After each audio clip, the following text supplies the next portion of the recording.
good afternoon, and welcome into the Peoria Sunday Morning League Game of the Week live here on Clutch Sports Media.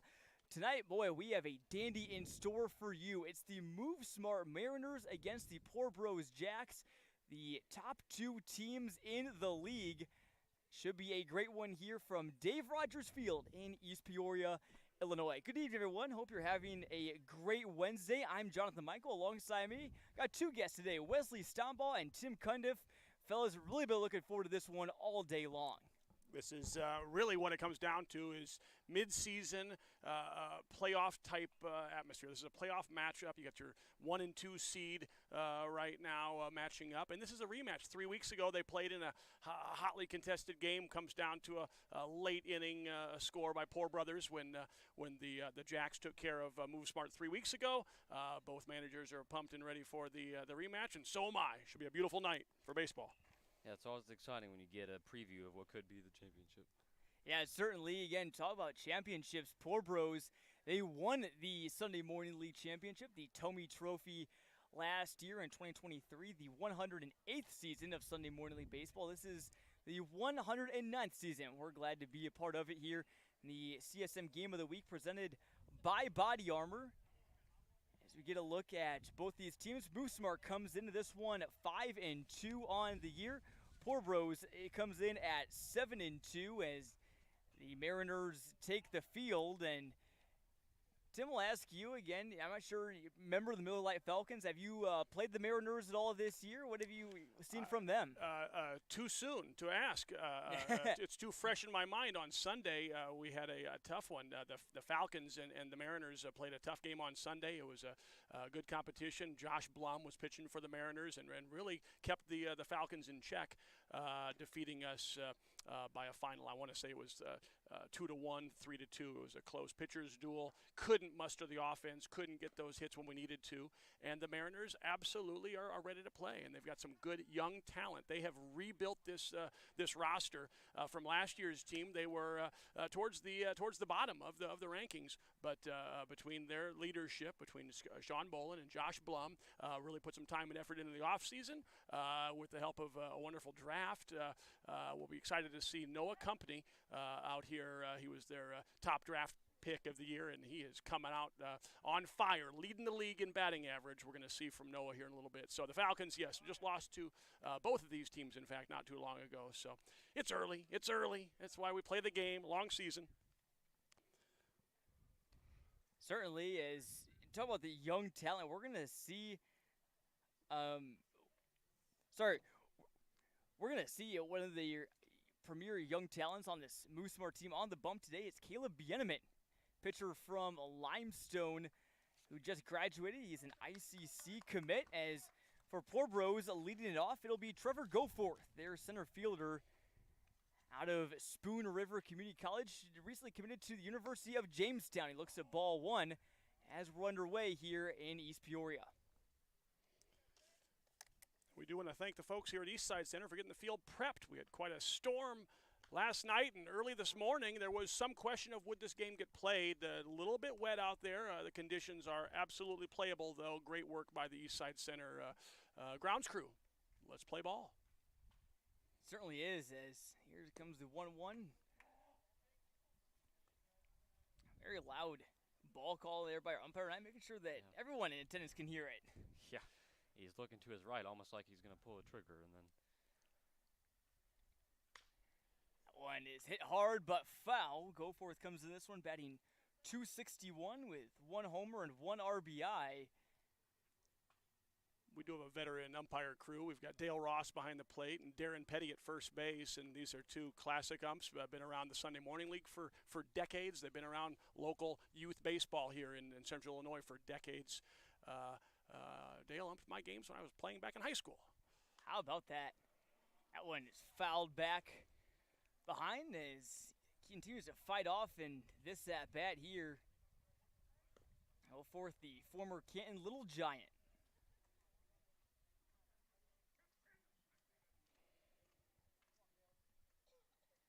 Bieneman looks in for the sign. Here comes the 2-2. Good take there by Goforth. Count is run out.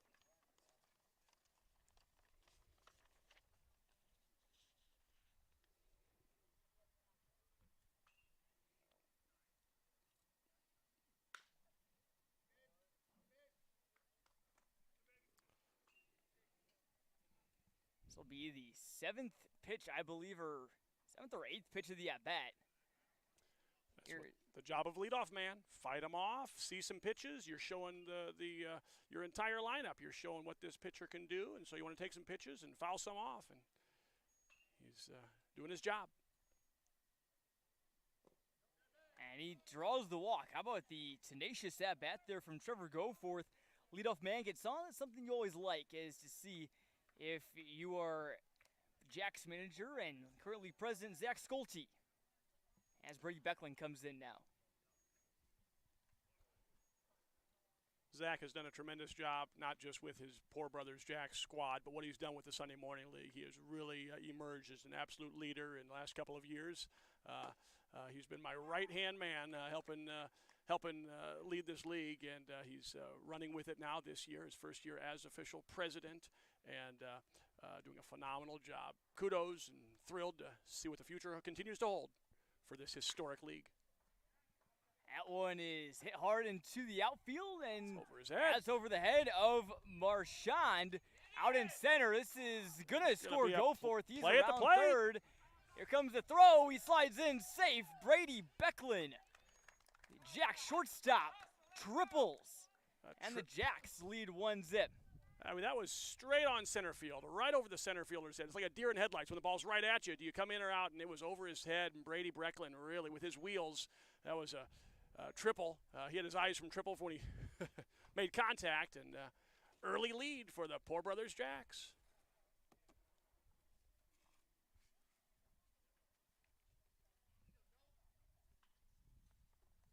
Here comes Noah Chase, the Poor Bros third baseman. Looks at a strike there.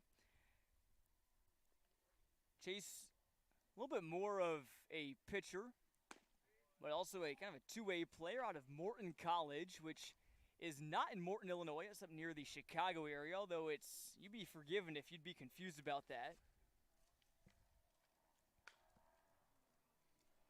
Is it Morton Grove? Is that what it is? Is there a suburb of Chicago? There is. I believe there is a suburb called Morton Grove. Is that how it got its name? Possibly. I know there's also another Morton High School in Berwyn-Cicero. It's actually two suburbs, and the reason we say that is because there's two different campuses. That Morton High School is actually, fun fact, the largest high school in the entire state of Illinois. Really? With about 8,000 kids, but it's split up between two different campuses. No way. Hey, this is a line drive out there, put away by Torres. Nice play over there in right. That was Julio Torres. Not deep enough to get that runner in from third base. He faked the tag and took a few paces off of third base, did Becklin, but he knew there was no shot there. Too shallow of a fly. Yeah, just trying to force the right fielder to make the throw, see if he'll throw it away. Now here comes a big slugger for the Poor Bros Jacks, and one that many pitchers in the league know is a big slugger. As Evan Pajoli, as he looks at a breaking ball on the inside.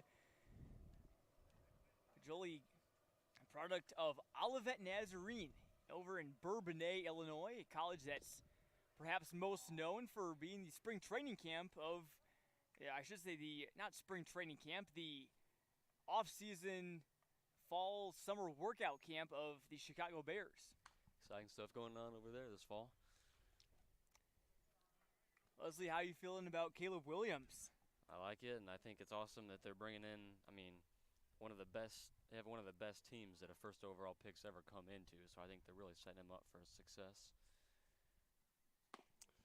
The Packer fan over here will just keep quiet while you folks talk about the Bears, and I'll just kind of sit here and I don't know if we can be on a broadcast together. I said I'll keep my distance. Those cheeseheads are.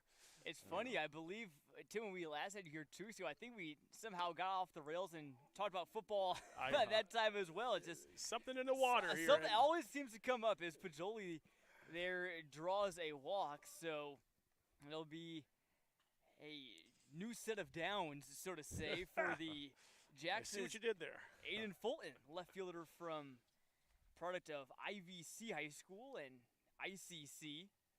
Let's change the V to a C. There for Fulton's transition from high school to college ball. Looks at a ball outside.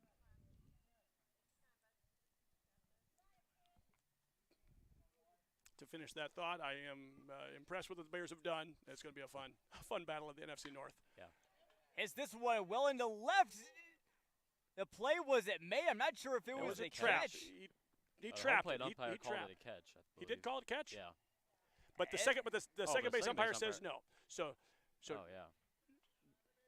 Darren is overruled. So that ball was a trap. Great effort by the left fielder out there. Great attempt to keep it in front of him, too. That's a dangerous play. If that gets behind him, I mean, that's an inside-the-park home run. If that with the soft outfield like it is. Yeah. Looks like the umps are going to discuss this, though, because there was a little disagreement there. We'll see what the – Yeah, that's one where the umpires want to try to communicate and have one guy watching the ball and one guy watching the runners for a tag. And usually they call it work in the V, where from the corner outfielder's in, the base umpire will have it.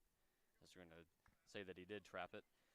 And then the home plate umpire will have the ball if it's down the lines because he has to watch fair foul anyway. But that one was kind of in between because it was right at the left fielder. So that's a tough one. It's an in-between when it's a tough call, but you really commend the umps for making the right call and going and discussing it and making sure that's the best you can ask. Without replay, we have no video replay here unless the clutch feed can. Can we do a replay on? Can you rewind and show us the? If users want to, they can certainly rewind the live feed. Not right now, but it's certainly, again, something in the works that, at least one that we control. But again, if viewers at home want to go back and look at it, have a second look, you can go right ahead. As Kyle Bender digs in now, recent Brimfield grad. Looks at a strike there, but I want to mention, Wesley, you brought up a great point about their working the V. We have Wesley is our sort of our umpire in residence. Wesley, I know you've worked a lot of baseball games, some at pretty high level. Yeah, it's been a great experience. It's the best high school job you could ask for, so I'm loving it. And it's nice to have your expertise here in the booth here when we have any of these judgment calls. You'll be our rules analyst.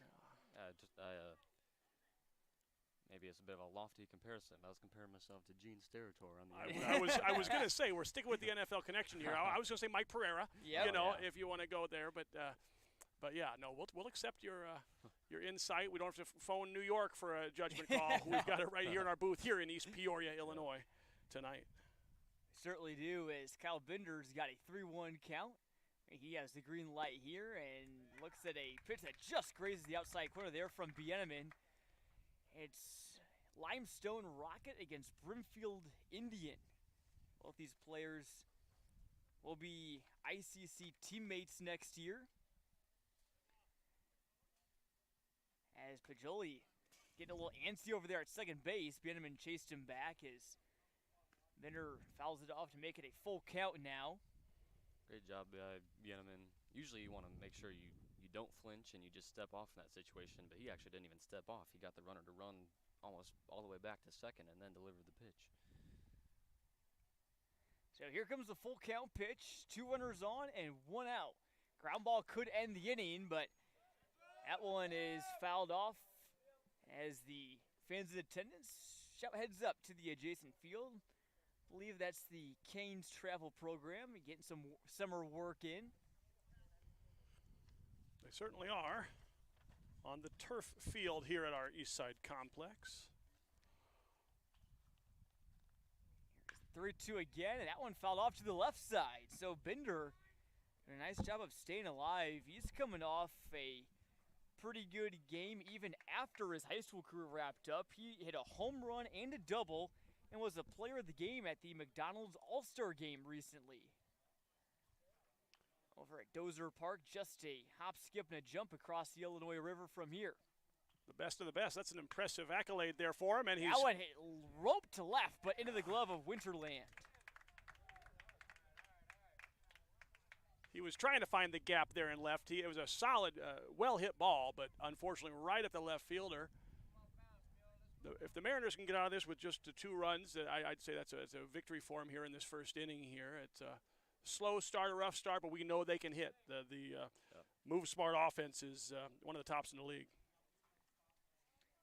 It's all led by Noah Company, who leads the league in multiple batting categories. We'll see him batting leadoff for the Mariners, but first it's Caleb Johnson, the Jacks right fielder. Comes in today looking for his first hit of the season, but he does have an RBI. To go with 6 strikeouts and 2 walks. 3 true outcomes, guy. I'm sure he'd love to complete that third true outcome. Put one over the fence here. That would blow the game open early. Usually we've, at least in our games on CSM, as Johnson grounds this one over the shortstop company, flips it over to Chase Reed, and those are the first 2 Mariners batters that we'll see in the bottom of the first inning. But the Jacks strike first with 2 runs, an RBI triple from Brady Becklin, and an RBI single from Aiden Fulton. Jacks looking good here in the early going. We'll see how the Mariners respond. But before we do that, I want to take a quick break. Thank all of our great sponsors that help make today's broadcast possible, starting with BodyArmor, a title sponsor for the Sunday Morning League game of the week. For great refreshing hydration before, during, or after the game, BodyArmor Sports Drink, the official sports drink of the Peoria Sunday Morning League, as well as our team sponsors as well. A Movesmart Realty Group. You see them there on your screen, as well as Poor Brothers Tap Room up in Peoria Heights. I thank them for their support of the Poor Bros Jacks. Again, league and our broadcast would not be possible without the help of all the great local small businesses here in the central Illinois area. As we'll get our first look at Movesmart. Again, good season for them to start, at least a good start for them for the year. Not a team that was really in contention that much last year, but 5-2 this year are right near the top of the division, or the league, I should say. This is the really the state of the league right now. When you think of the parity in the league, last year the Movesmart Mariners were towards the bottom of the league, finished, I believe, in second to last place last year. They put their time and effort into the offseason. They've picked up some great draft picks. They've got a wonderful sponsor. I do want to, you just mentioned our sponsors there. I want to thank the Inman family who are the Movesmart Mariner family, the Movesmart Realty family, and they've really been dedicated and devoted to this league. You'll occasionally see Tom Inman, the sponsor, coaching first base for the Mariners, which is tremendous to see that level of dedication and support that they're getting from the sponsorship. Mrs. Inman, in fact, she sang the national anthem for us last year when we played down at Dozer Park, and she's planning to do that again this season, and so we're thrilled with their support. They've put together a great roster led by manager Sean Boland, and now batting leadoff, the #1 batter in the league right now, Noah Company. Company comes in this one hitting .588. That is a great pace. Those are video game numbers. Yeah, that's something you see. I don't know if either of you are familiar with the game Out of the Park Baseball. I'm a huge fan of that game. Super detailed. I'm not familiar with that game. It's it's a computer game. It's not when you just plug in the Xbox or the PlayStation, but the company looks at a ball outside from Bryce Brecklin, who's the Poor Bros starting pitcher today. But Out of the Park Baseball, a game that myself and a couple of my friends very fond of, extremely detailed. You can play it, you can start a season in just about any year. You can start in 1950, you can start in 1900, you can start current day. And you can be in control of real Major League Baseball teams. You got the full minor league system, storylines, everything. It is crazy how detailed the game is. But I love it. I'm impressed. Noah Company there draws a walk, so his video game batting average won't go up a tick, but his on-base percentage, which also leads the league, sure will. Absolutely. A lot of times we say video game numbers for real great numbers, but they're definitely not my video game numbers. My MLB The Show skills are definitely lacking. MLB The Show is one of the harder video games out there. I do know that. Haven't played it very often, but I do know people say it's hard. Do you see a triple in Reed Chase's future here? Both teams have led off their respective halves of the first with a walk. That's what the leadoff man is supposed to do. Now, can Reed do what Brady Brecklin did for the Poor Brothers Jacks and move that walk and make that leadoff walk hurt? Let's find out. Well, Chase Reed has 3 RBIs on the year. He does have one of his team's 4 triples, so he has had a 3-bagger this year, hitting .176 on the season with 3 RBIs. Yeah, you certainly never want to let a pitcher off the hook when he walks the leadoff man. And Bryce Brecklin, who comes in this one with a 2.63 ERA and 13.1 innings. Pretty good numbers for pitcher out of Mid-America Nazarene. Is close on Company at first. He's running, but that one's fouled off. Company, though, is... That might have been a clean wild pitch pass ball there. I don't think that was foul-tipped. They're not sending him back. He did not get a piece of that ball. That was just got past the catcher.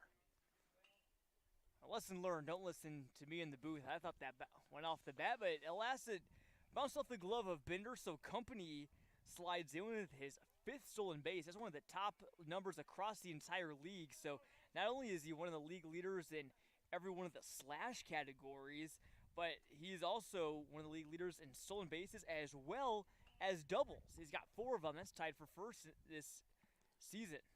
There's no question. What a pickup. What a draft pick. He is making his presence felt, and he's stating his claim for Rookie of the Year. 2-2 is lined hard down the left field line and going foul. Boy, if that one was fair, then you maybe are talking triple territory like we saw back in the top of the first. Can history repeat itself? Back to Noah Company, though, as I said, if you gave out a preseason or midseason award, he's hands down your Rookie of the Year in the Sunday Morning League so far. And as you say, he does it all. Can he get in here and cut the lead in half? Can Reed Chase drive him in? Yeah, it sounds like a perfect leadoff hitter. I mean, you always want your leadoff hitter to be a guy who can get on base a lot and has good speed, but it's also good to have a guy who has a little bit of pop who can make the pitcher uncomfortable from the get-go and just not let the pitcher throw a few fastballs right down the middle to get comfortable to start the game. Reed faces the full count. No outs, runner on second. This is a little chopper. This is going to be a really tough play for Brecklin. A throw to first, and he's safe. Reed, it looked like for a second that he might be out. Evan Pajoli, the first baseman, a little bit dumbfounded by the call, but... Bang, bang play. That's a tough call. Close call. He's hustling out of the box, though, and swinging bunt, and you got to hustle. This is kids you watching. You've got to hustle every time. You just don't know. And the Mariners have it dialed in. Runners in the corners. Nobody out. Great opportunity to pick up those 2 runs. Reed is running. Not wasting time. First pitch, there he goes. There was no throw there from Bender. Perhaps didn't want to risk one of the oldest tricks in the book. Runners on the corners, send the runner on first. As soon as the catcher throws it, runner on third runs home. Big swing and a miss there from Alex Garcia, who's the Mariners catcher today, out of Dominican University up in River Forest, Chicago, or River Forest, Illinois, in the suburbs of Chicago. As he swings and misses there, a 3-pitch strikeout there from Bryce Brecklin. That's the last thing you want to do there with a couple of runners in scoring position with less than 2 outs, just isn't able to put it in play. He had to take a fastball right down the middle there in the first pitch to let the runner steal. Here comes a Sunday Morning League veteran who I've been playing with Brad Meyer for 2 decades, and talk about a guy who's been passionate, dedicated, devoted to this league for quite a long time, and he is his eyes are lighting up with 2 RBI opportunities out there. He's going to swing like he means it. You always know you're going to get that out of Brad. Meyer could double his RBI output on the year. He's 1 for 10 on the season, but a 20-year veteran in the Sunday Morning League. I was talking with some of our guys before the game, and I was telling you, Wesley, and our camera operator, Ethan Carboni, that, you see a little bit of everything in this league. You have guys that just graduated high school, and Caleb Biedeman, Kyle Bender, a couple other players we may see on both teams, but, some players that may be old enough to be their dads. As Meyer grounds it over to short, this should score a run. Throw from Brady Brecklin over to Pajoli is on the money, but the run comes across for the Mariners. There's another RBI for Brad Meyer, and the question is, do you leave this guy stranded, or can the Mariners find a way to get Mr. Chase in to tie the ball game here in the first? That'll be up to Julio Torres, their 5th place batter, playing right field today. Never want to leave those opportunities stranded, but still early on. I think if you're the Mariners, you're glad you at least got something back, and I wasn't quite sure what kind of game we'd get today. You know, we've seen some offensive outbursts, we've seen some pitchers duels as we did last week with Sunday Morning League, one of their best pitchers, if not the best pitcher in league history, Clay McConkey on the bump. Got to see him. I do want to make a quick note here. Great job, gentlemen, last week. I was not in the area. I was in Nashville at an optometry conference, but I was watching on my phone last week, watching the broadcast to see if my Falcons could pull it out. Clay had a great game, but could not get enough offense to support him. It's a tough one last week. And a tough at-bat there for Torres, who gets rung up. So a nice job there by Bryce Becklin to get out of the inning. They ground out and a strikeout. Only gives up one, though. Mariners strand one.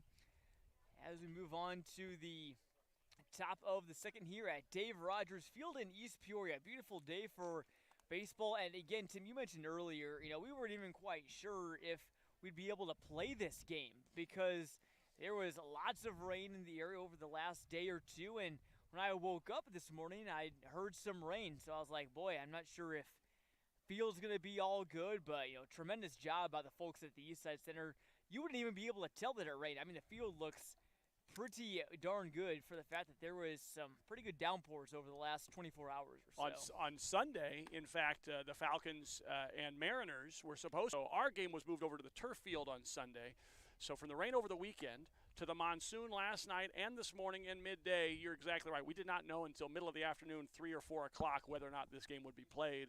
So kudos to the grounds crew here. Kudos to the team at Eastside Center.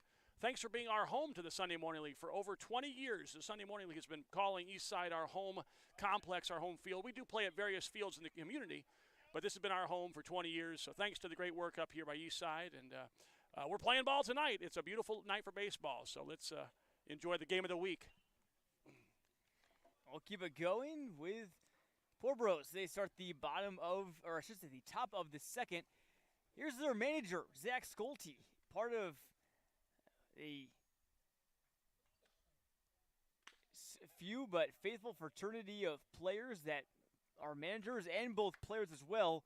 Quick at bat, though, for Schulte results in a ground out to second. Swinging first pitch. He didn't want me to tell any stories about him, apparently.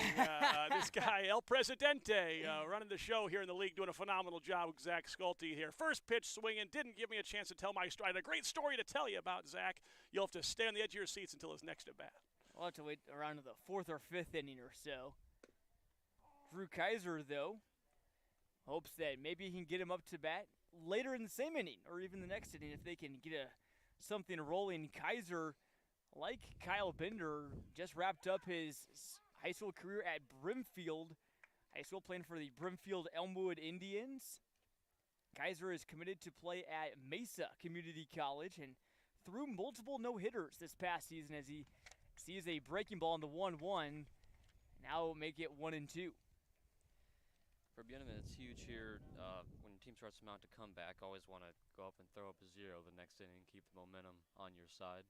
Pretty good start in the bottom of the second here, or the top of the second. Bieneman could put away Kaiser here with a pitch. Here's two all-stars going at it, and he went. Kaiser gets rung up on the very polite and gentle call by the first base umpire and said, yep, Kaiser went, and just a bit too much. So 2 down quickly. Polite's a good way to say that. The fist in the air indicating strikeout. And again, these are 2 of our best umpires. They do a phenomenal job. Dale behind the plate. You're going to hear him if you're out in the parking lot. You're going to hear his strike 3 call.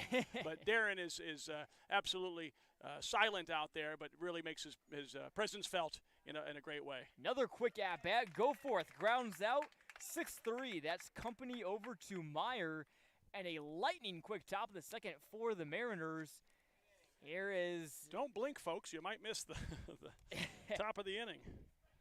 Real quick, again, I want to thank all of our great sponsors that help make today's broadcast possible. BodyArmor, the official sports drink of the Peoria Sunday Morning League, as well as the Movesmart Group, led by the Inman family, like Tim mentioned earlier. Great sponsors of the Sunday Morning League, and Poor Bros Tap Room up in Peoria Heights. Great variety and selection of brews over there. Definitely check them out. Right next to one of our other league sponsors, Brienzo's, who we saw last week. I got to tell you, the whole complex there in Peoria Heights is the place to be. We hold league board meetings up there. It's a great atmosphere when they do their outdoor concert series during the summer. You want to check out Poor Brothers and Brienzo's for the concert series. I'm a big fan of the trivia nights that they do every Wednesday night. So tonight is Wednesday night. If you're trivia buff, every Wednesday at Poor Brothers, they put on a really world-class trivia competition there, and it's just a fun place to be in Peoria Heights. So support our sponsors. Thank you for supporting our sponsors. For 109 years, this league has been driven by the community support that we've gotten from these wonderful sponsors. So thanks for their support. Fellas, I have 2 questions for you based off of what we've talked about recently. First question for Wesley. We talked about, the umpiring styles. The first base umpire, again, very, very nice, very polite out call, and then Tim saying that home plate umpire very loud. What's your sort of umpiring style? Are you a loud umpire? Are you a quiet umpire? How do you ring people up? I feel like it's generally kind of in between. I think for strikes and saying yes he did and a foul ball or out, I would be very loud. But when it's a ball or it's safe or it's fair, I'm more quiet. So it's kind of in between. But you definitely want to make sure you're clear and about your call. But I'm definitely loud when I ring somebody up. That's for sure.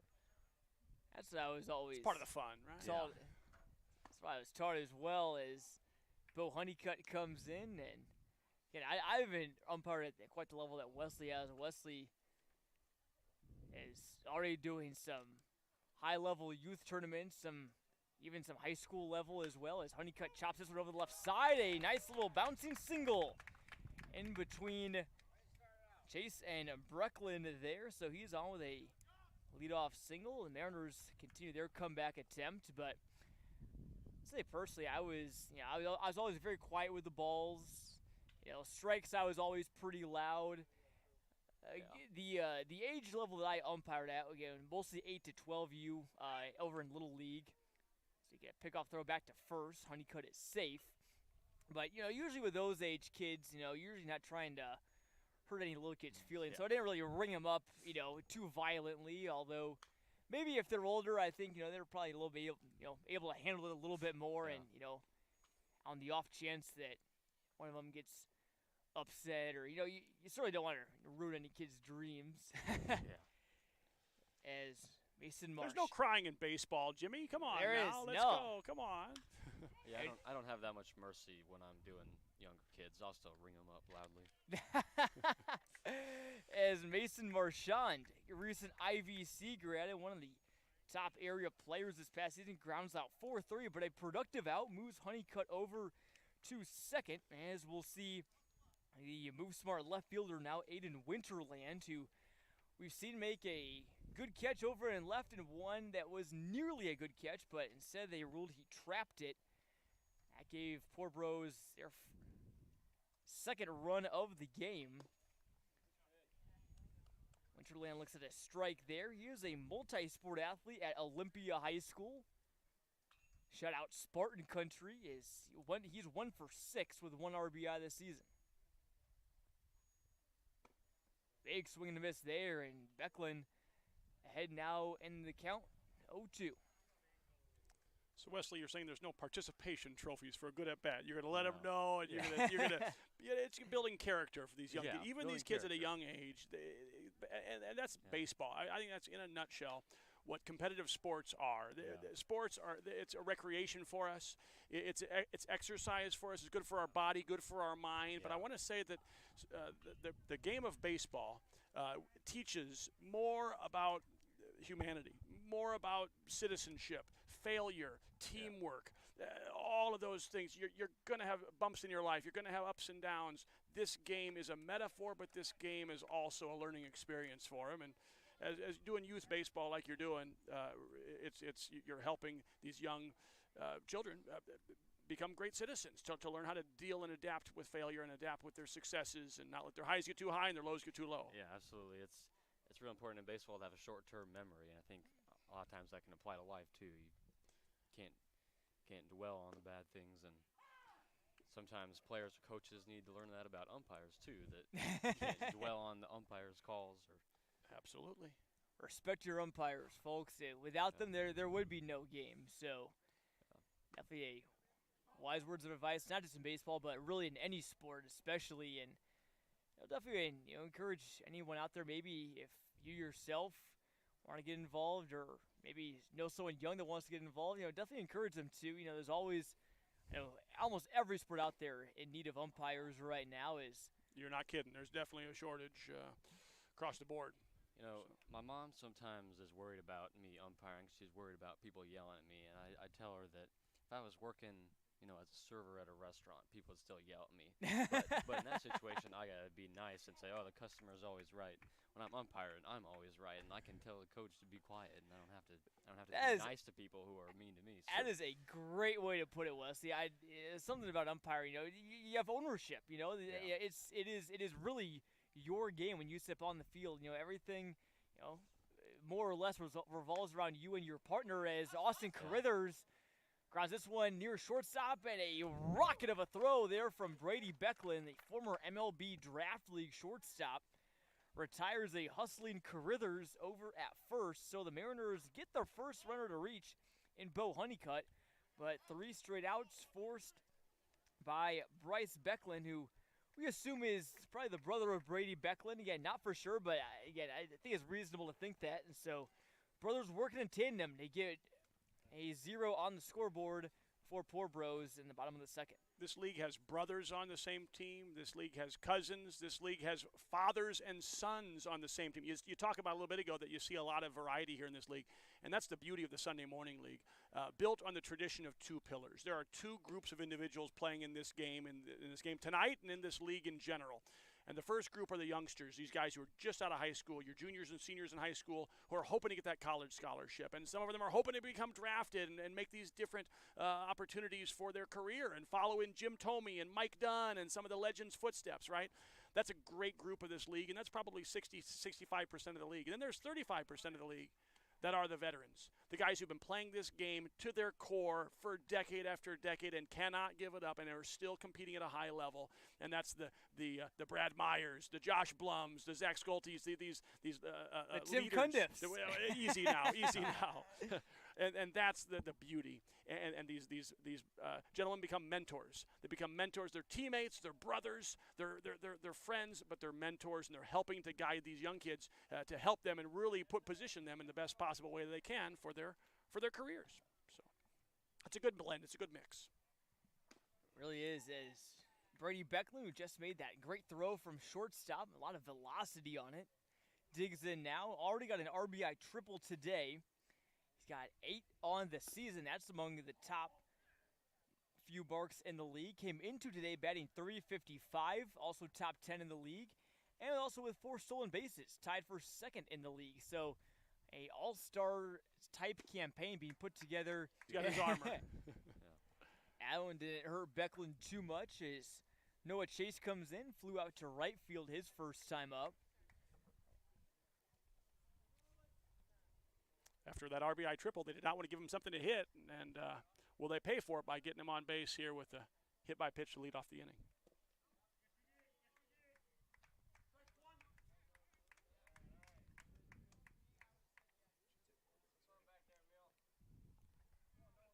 Nobody likes giving up extra base hits, but you still certainly don't want to put the leadoff man on. He's got a good lead over there. He's got a walking lead almost. He's about, he's antsy over there at first base is Brecklin, and do the Jacks have something in motion? Do they have a hit and run? Do they have a straight steal? Yeah, with We know Becklin's he's got speed with the triple in the leadoff inning. It's going to be an in-between. looper. That one's caught by Reed. So 1 down for the Movesmart Mariners. Again, trying to chase down the Jacks. They're 1 game behind them in the standings. They both have 2 losses, but the Jacks have 7 wins to Movesmart's 5. So a win from the Mariners would put them temporarily, at least in the top spot, just barely, as Pajoli swings and misses for strike 1. Evan Pajoli steps in and digs in and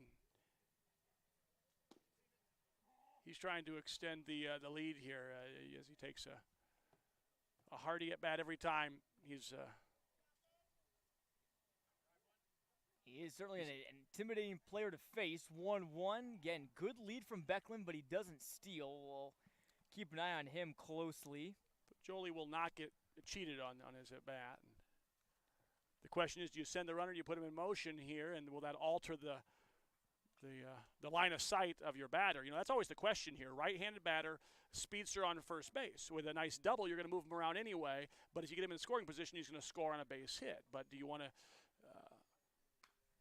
throw off the batter's eye? There's a peripheral vision component to this. As a batter, you see that runner start running, and then it's going to potentially, for the batter potentially just for that split second, help him lose his focus. And so there's a question of, is he holding off for that reason?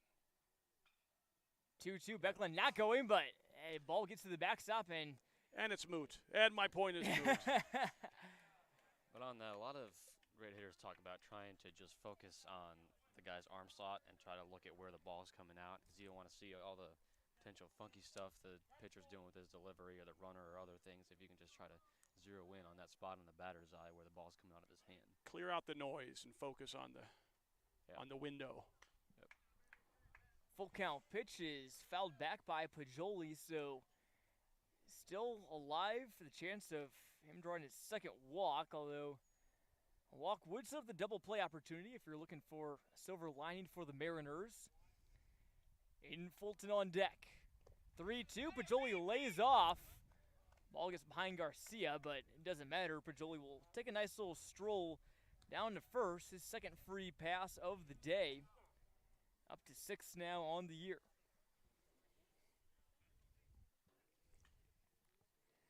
So now comes Aiden Fulton, who had an RBI single, that line drive to left. That ball that was just barely a trap, nearly a catch. Opportunity for more RBIs, though, with Becklin on second, Pajoli on first. You got to figure, though, a base hit, unless it's in the infield, would most likely score Becklin with his speed. Yeah, he's aggressive on the base pass, there's no question. Not afraid to get a large lead because he knows he's got the wheels to get back. And these are the times where you got a smart catcher. You might be looking at a opportunity for a pickoff. You always have to be alert. Alert on the base pass. Name of the game. Again, that's Alex Garcia, the former Tremont Turk behind the dish for Movesmart. One's wild. That one fouled back and out of play, so 1-2. Advantage to Bieneman, and the tall right-hander out of Limestone. That was also the quarterback of their football team. Certainly helps being that tall, and I believe Bieneman is about 6'5". Especially when you're a quarterback, you could see over just about everybody. It also gives you the advantage in baseball as well, although I wouldn't know what that's like. I'm only 5'9", so. Yeah. I like being able to see eye to eye with a tall guy like myself. I like that, and you talk about the 60 feet 6 inches. If the taller you are, that just shortens that distance from home to the rubber. See what Bieneman brings here on the 2-2. Gives a long look over to Becklin. That one dropped towards the shortstop. This could be 2. They get the out at second. The runner at first. And a great play by Meyer to save that one from going into the fence. That saved a run. They don't get 2, but a great defensive play nonetheless. Full extension by Brad there. Absolutely doing everything it took to keep that ball from going wide. He saved a run right there with that diving play. Yeah, and Bieneman was giving Fulton a pretty steady diet of breaking balls there in that at bat, and he was able to bust him inside with a fastball in on the hands. You've seen a lot of stuff moving away from his hands, and then that one kind of jammed him and got him to hit a slow roller. So it'll be Kyle Binder now, runners at the corners and 2 outs. He flew out to left field his first time up. We'll get a throwback. Fulton's also a stolen base threat as well. He's got 4 on the year, so lots of speed on both sides, really, for this game. And we'll get another dive back. Outfield is playing pretty normally right now for Binder, although he put a charge into it last time. Hit a nice line drive to left, but found the glove of Winterland. Now the runner is going. Throw down. Here comes the runner from home. There is going to be a play at the plate. He's going to be safe. Bang, bang play, and Becklin dives in. That's basically a straight double steal. As soon as he took off to second base, here comes Brecklin, and well executed by the Poor Brothers Jacks on that first and third play.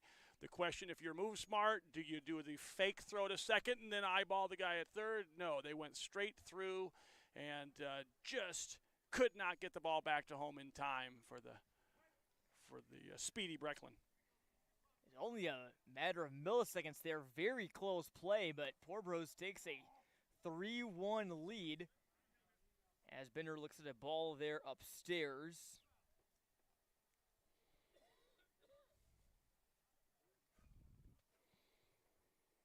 Now just a runner on second and nobody out.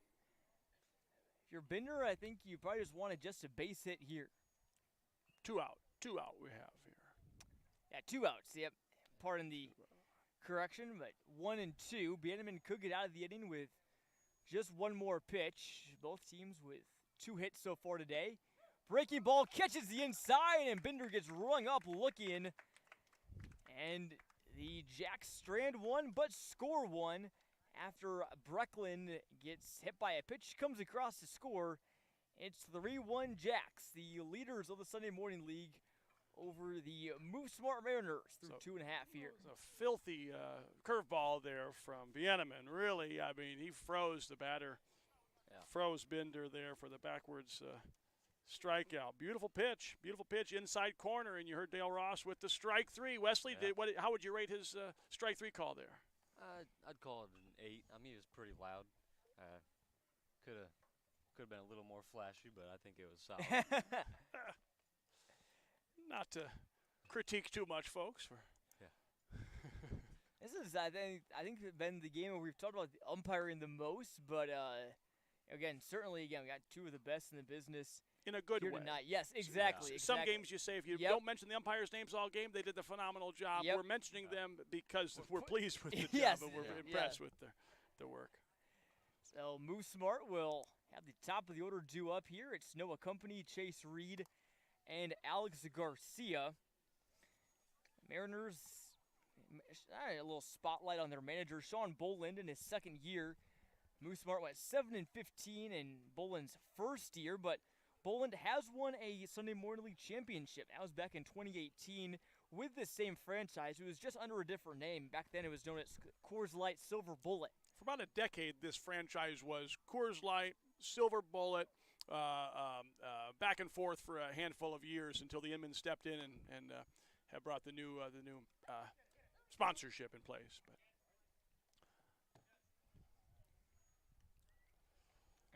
the Mariners fared well with the top part of their order, and back in the first, Company walked and Reed singled. That's how they set up their runs before Meyer brought in the run with an RBI. An ideal leadoff plate appearance there to start the game. I got to ask you a question. They say 2's company and 3's a crowd. I'm going to say 17's company. I'm just. Am I right? Yeah, I mean, 17 is company. Yes, so. you are factually correct, Tim. Is Company looks at a ball there. That one is drilled. Absolute drilled. But foul. That one nearly bouncing onto the walkway here in the East Side Center. Overall, pretty quiet day here at the complex, but again, all sorts of different fields, baseball, softball, soccer, football, track. You can have it all here at the East Side Center as Company looks at a ball here on the inside. Perhaps you can see much on your screen. Maybe if a ball's hit to right, you will be, but see that press box for Corwin Corny Clapp Field, the home of the East Peoria Raiders football team, as Company hits a lob wedge up into the apron of the infield, and he's retired for the first out.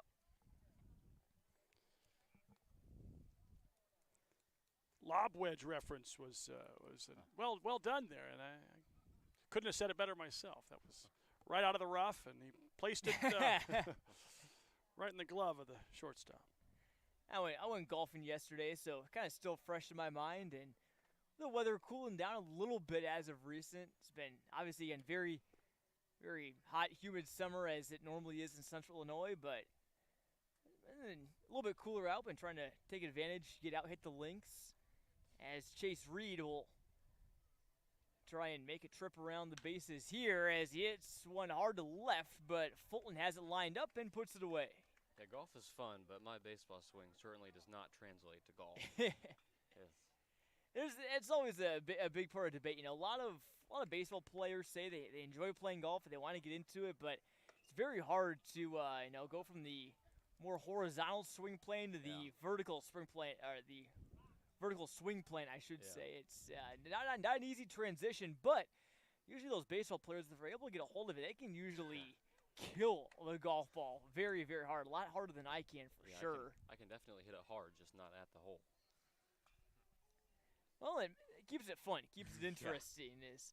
See if Alex Garcia can hit one hard as well. Came into this one today hitting .235, and he does have a home run, so he does have that hard-hitting ability. You see 1-1, bases empty. Nice work as of late by Bryce Brecklin, who's retired the last 5 Mariners. Came into today averaging about 1 strikeout per inning, 13 strikeouts in 13.1 innings, and so far he's on that pace. He's struck out 3 and 2 2/3 today, so Garcia shows a good eye there. 2's wild. Here for Garcia, Brad Meyer, the league veteran, on deck. Julio Torres in the hole. That one ripped to left side, and that one is a tough one to handle for Chase. He's not going to have a play, but he throws it past the first baseman, Garcia. And will stay put at first base, running full throttle through the bag.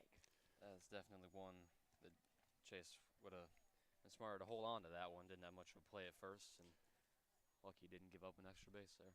With league veteran Brad Meyer coming to the plate, I'd like to make a quick note here. Folks, if you're watching the game and you're seeing the various helmets that are being worn, you see Brad Meyer wears a unique helmet out there, folks. He has a little logo on that helmet that says Gunner Smash. And if you're not familiar with Gunner, let me tell you Gunner's story. Gunner is Brad's nephew. Gunner is a young boy who's 3 years ago was diagnosed with a very serious form of neuroblastoma, a very challenging cancer. This young boy has been a fighter, has been fighting for multiple years. He is a superhero, and the theme of his cancer assault, his assault against cancer, is he is going to smash this. He's going to win this. Mommy, I'm going to fight it, he says. And so together with Brad Meyer and his entire family, they have put together this support group for little Gunner. If you are watching and listening, I do highly urge you to go to gunnersmash.com. You can read and learn Gunner's story. Gunner, again, the nephew of Brad Meyer.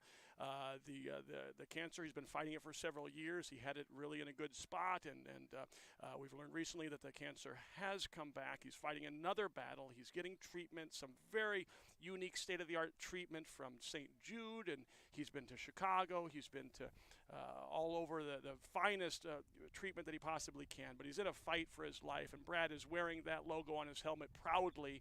And so I really would speak on behalf of the entire league. We send our thoughts and our prayers to Gunner out there, and keep fighting, buddy. And right there, a base hit up the middle for Brad Meyer. He is absolutely swinging for Gunner with every time he's on the field there. So that one's for you, Gunner. Keep fighting, buddy. Folks, if you're watching, please go to gunnersmash.com and make a donation and support this strong, strong young man as he fights this very, very challenging battle. As a phenomenal story, Tim. Wow, I did not know that about Brad Meyer, but right on cue, base hit for Gunner. Absolutely. Our best wishes from all of us here in the booth and everyone at Clutch Sports Media. Hoping you come out on top, Gunner, as Movesmart also hoping they can come out on top. Trail 3-1. Julio Torres will try and follow up that nice line drive single from Meyer. The base hit, and that one's through the left side. This will score one. 3 singles in a row for the Mariners, and Torres brings home Garcia. We got a 3-2 ball game here in the bottom of the third. The bats are coming alive here, folks. The heart of the order for the Mariners, and absolutely done with 2 outs as well. That's impressive. Can they keep it going here with Honeycutt? Yeah, you can look at all of the stats, the computer-generated stuff, but there's something about just that clutch gene, that ability to come in or come through with a base hit with 2 outs or in the 9th. And you're exactly right. That's not in our stat sheet. That's not in our the factor, the it factor, the clutch factor. And we talked about it the last time I was doing the show here, that I think Clutch Sports Media brings out the best in some of these players. These guys know this game is being watched all around the area, and it's being watched all around the world. And so if they're not stepping up a notch to play on clutch, playing clutch, you know, there's something going on there. They are definitely stepping up their game. They're ready to make an appearance here and help their team win. We got a good one tonight. 3-2. Yeah, we've certainly enjoyed the high-level play we've seen all year. Seen some great baseball, and again, 2 of the top teams in the league going at it. It's 3-2 Poor Bros after 3 innings. The Mariners get one back on a nice string of singles, and we have a brief moment. Again, I want to thank all of our sponsors that helped make today's broadcast possible. Starting with BodyArmor, the official sports drink of the Peoria Sunday Morning League and the Clutch Sports Media Game of the Week. I thank them for sponsoring the PSML as well as the Movesmart Group. And Poor Bros Tap Room, the purveyors of craft up in Peoria Heights for great craft beer, and tried all sorts of different ones over at Poor Bros up in Peoria Heights. Got a great game brewing here at Dave Rogers Field. Look at briefly at some other games going on tonight. I believe I saw the Peoria Legion team, again, not officially a member of the Sunday Morning League, but a team that members of the PSML face, has 2 games tonight. So those games, I understand, have been rained out. They could not get the field at Richwoods High School playable for those games. So from what I understand, those games have been postponed, rescheduled for a later date. The Miller Lite Falcons Tin Lizard game, which was supposed to be at ICC, that field was not able to get prepared in time. So that game will be happening right here at Eastside Dave Rogers Field right after the completion of this game. So awesome. A lot of appreciation for the grounds crew here. You're not kidding. To get this one in. Allison makes it a lot easier for people like Poor Bros manager and other people involved in the league, Zach Schulte. Less games that had to be rescheduled and moved across to different venues, you know, whenever there's rainouts, you know, especially during this past season. I know there was lots and lots of rainouts in Central Illinois for the baseball and softball season, and I kind of had already had a lot of appreciation for athletic directors around the area for the high school level, but especially, you know, with all these rainouts that we had, and, you know, people always trying to just get all their conference games in. Ideally, you want to get all of your games in, but it kind of got to a point where most teams just said, hey, as long as we get all the conference games in, it chalks it up as a success. As a successful retiring of Caleb Johnson there by Caleb Bieneman. You're right, John. It could be a game of Tetris to sort through the field. What field's available? Are both teams available? Do they have an off night? Can we make this play? And then you got to remember the umpires. You got to find an umpiring crew that's available that night. And is the field in prep shape? Is all those factors go into play? Lots to do. And once again, Zach Schulte swinging first pitch, grounds out. He does not want me to tell his stories. I mean, I'm telling you, he is really up there and he's swinging. You know his adrenaline's rushing. Zach's having a great year, and his poor brother Jax is having a phenomenal year. So, no, once again, with these short at bats, he's not giving me enough chance to tell my full story. No, but the story is good. It's a good story, and Zach Schulte is a good story. What he has done in this league, when he started in this league, he came up as a draft pick of Kent Dietz in the Firehouse Expos. So look at that play. Fielding his position. Caleb Bieneman retires Schulte 6-3, then Drew Kaiser 1-3, a 1-2-3 inning. Was that a 3-pitch inning? Was that a 4-pitch inning? That was. I'm not quite sure, but it was, efficient. I believe, less than 5. Very efficient inning from Caleb Bieneman and the Movesmart Mariners, who have a chance to get it back, either a tie game or go up in the bottom of the 4th. But sooner or later, we will tell Zach Schulte's story, whether it's during the game or while we're wrapping up. We will mention it We're for sure. making it happen. We will make it promise you happen. that, folks. Stay on the edge of your seats. Tune in and don't turn that dial. Hope you're enjoying watching the game, though. We're having a fun time here bringing it to you. Once again, let's thank Clutch Sports Media, John Michael and his entire team, the crew, the camera, the production squad, Wesley with the insight, with the commentary, with the umpiring background, and really they put together a good team. We are thrilled. This is our second year partnering with Clutch Sports. The league has been so pleased with it, and this is the first year that Clutch will actually be doing some playoff games for us as well. These are our mid-season, regular season Clutch games of the week, and this is our fourth of 4 of those. But then we will be seeing the Clutch team back here at Eastside Center when our playoffs roll around. That'll be exciting. If you think these games are fun, the playoff atmosphere up here at Eastside is great. The intensity level picks up a notch.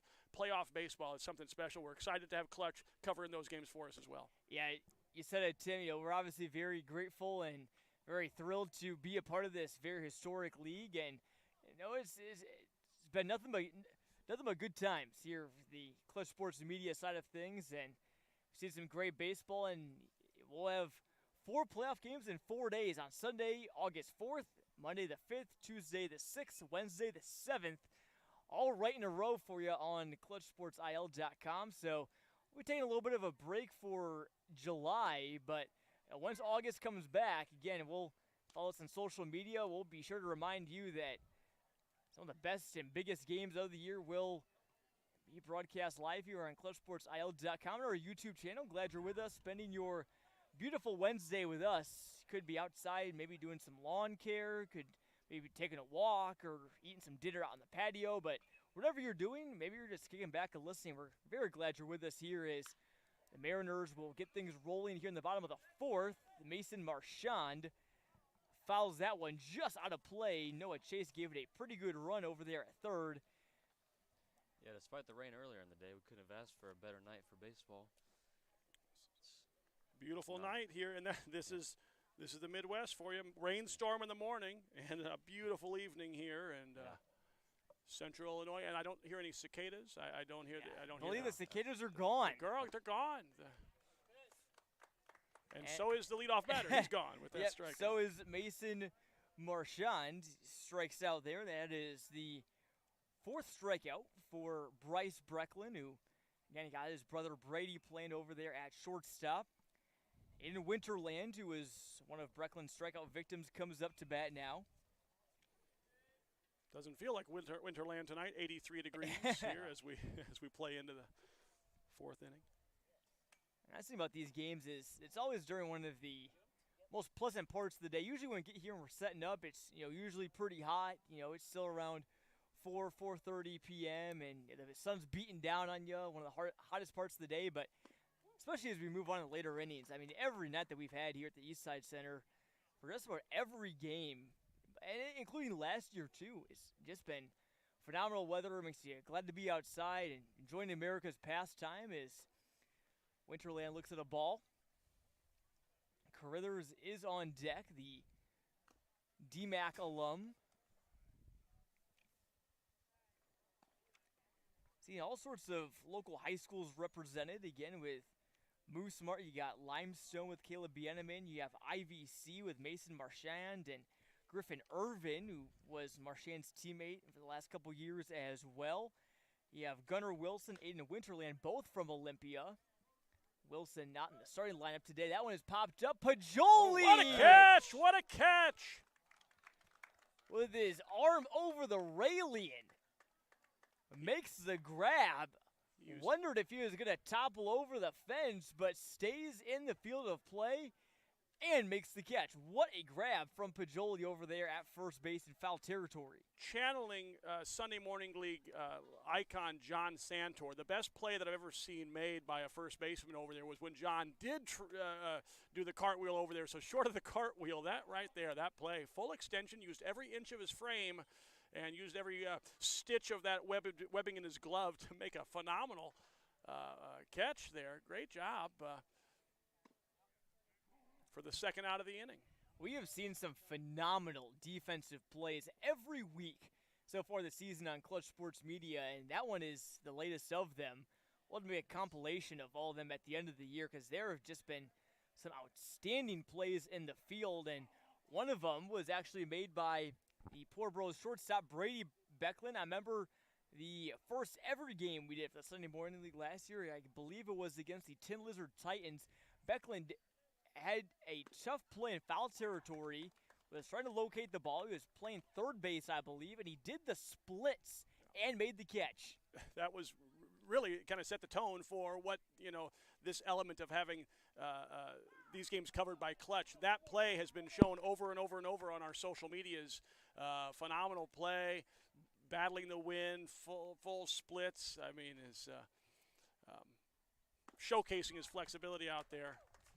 And Bryce, go ahead. On that play near the fence, it's not too easy to avoid crashing into the fence while you still keep your eye on the ball. So it's impressive being able to reach over and make that catch. And also impressive for Bryce Brecklin, who strikes out 2 in the inning. He's now got 5 on the day, making his Poor Bros Jacks hold on to a 3-2 lead as we venture into the later innings again. In case you're not familiar, 7-inning games here with the Peoria Sunday Morning League. So see what the stretch run brings. Again, I want to take a quick time out to thank all of our sponsors for tonight. BodyArmor, the official sports drink of the Peoria Sunday Morning League. All of us here in the booth, including our producer, Owen Cook, sipping on some BodyArmor. I had the peach and mango. Owen had the fruit punch. Wesley, looks like you got the strawberry grape. Tim's got the tropical punch. All of them very tasty, great, refreshing hydration. It really helped us cool off here in the booth. And no matter what you're doing, BodyArmor is a great hydration for whatever life brings your way. And also, the Movesmart Group, the real estate experts. I want to thank them for their support of the Mariners. And Poor Bros Tap Room up in Peoria Heights. Give them a visit next time you're up there. And again, Peoria Heights must visit place during the summertime, especially with concerts, live music. I was going to try and go there last weekend, actually, but it just didn't quite work out. But always good stuff going on there, and Poor Bros is always part of that as well. As the Jacks will lead off with their 1-2-3 hitters. Go forth, Brady Brecklin and Chase here in the top of the 5th. Combined today, those batters are 1 for 4. They walk and hit by pitch.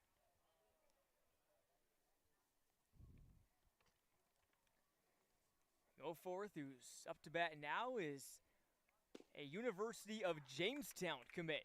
Did so recently after finishing up 2 years at Spoon River Community College. He was a snapper. Lots of Spoon River players on both of these teams, actually. You ever seen a snapping turtle around here, around town? I don't know if I've seen it around here, but I have seen a snapping turtle before. Funny you bring that up. As I was doing research for this game, I was looking at one of Movesmart's players, Luke Markunis, pitcher out of Heartland Community College. Tough play there for Honeycutt over at third, and Goforth will be safe. A rocket over the left side of the field. One hopper, and I believe that came up and clocked him right in the head. Yeah. As he made that dive, the ball came and just hit the lip of the infield, and it came straight up, knocked his hat off of his head. Let's hope it got more of the bill than it did on his head itself, though. He's good spirits, though. He hopped up, did not seem to miss a beat there, and really kept the ball in front of him. Dangerous play, though. That's the hot corner, folks. That is the hot corner, and that ball was rifled over there. A one-hop shot. He looks to be all right. He's giving a thumbs up to the pitcher. We're going to game on here, but that was a tough, gutsy play over there. Yeah, it was a tough play on the in-between hop, trying to get down there to keep in front of him, and probably wasn't planning on using his head to do that, but he did knock it down. By any means possible. Keep it in front of you, as Honeycutt did there. They tried to make the play. Go forth just a bit too speedy there. As here's Brecklin, who's reached base and both times up so far.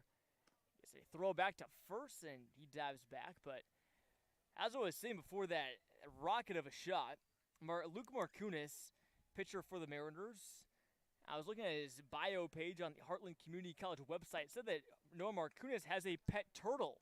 And I did not know that. And he enjoys building terrariums, which are things where usually either plants or turtles can live in. So there's a turtle connection I did not anticipate a turtle connection in tonight's episode.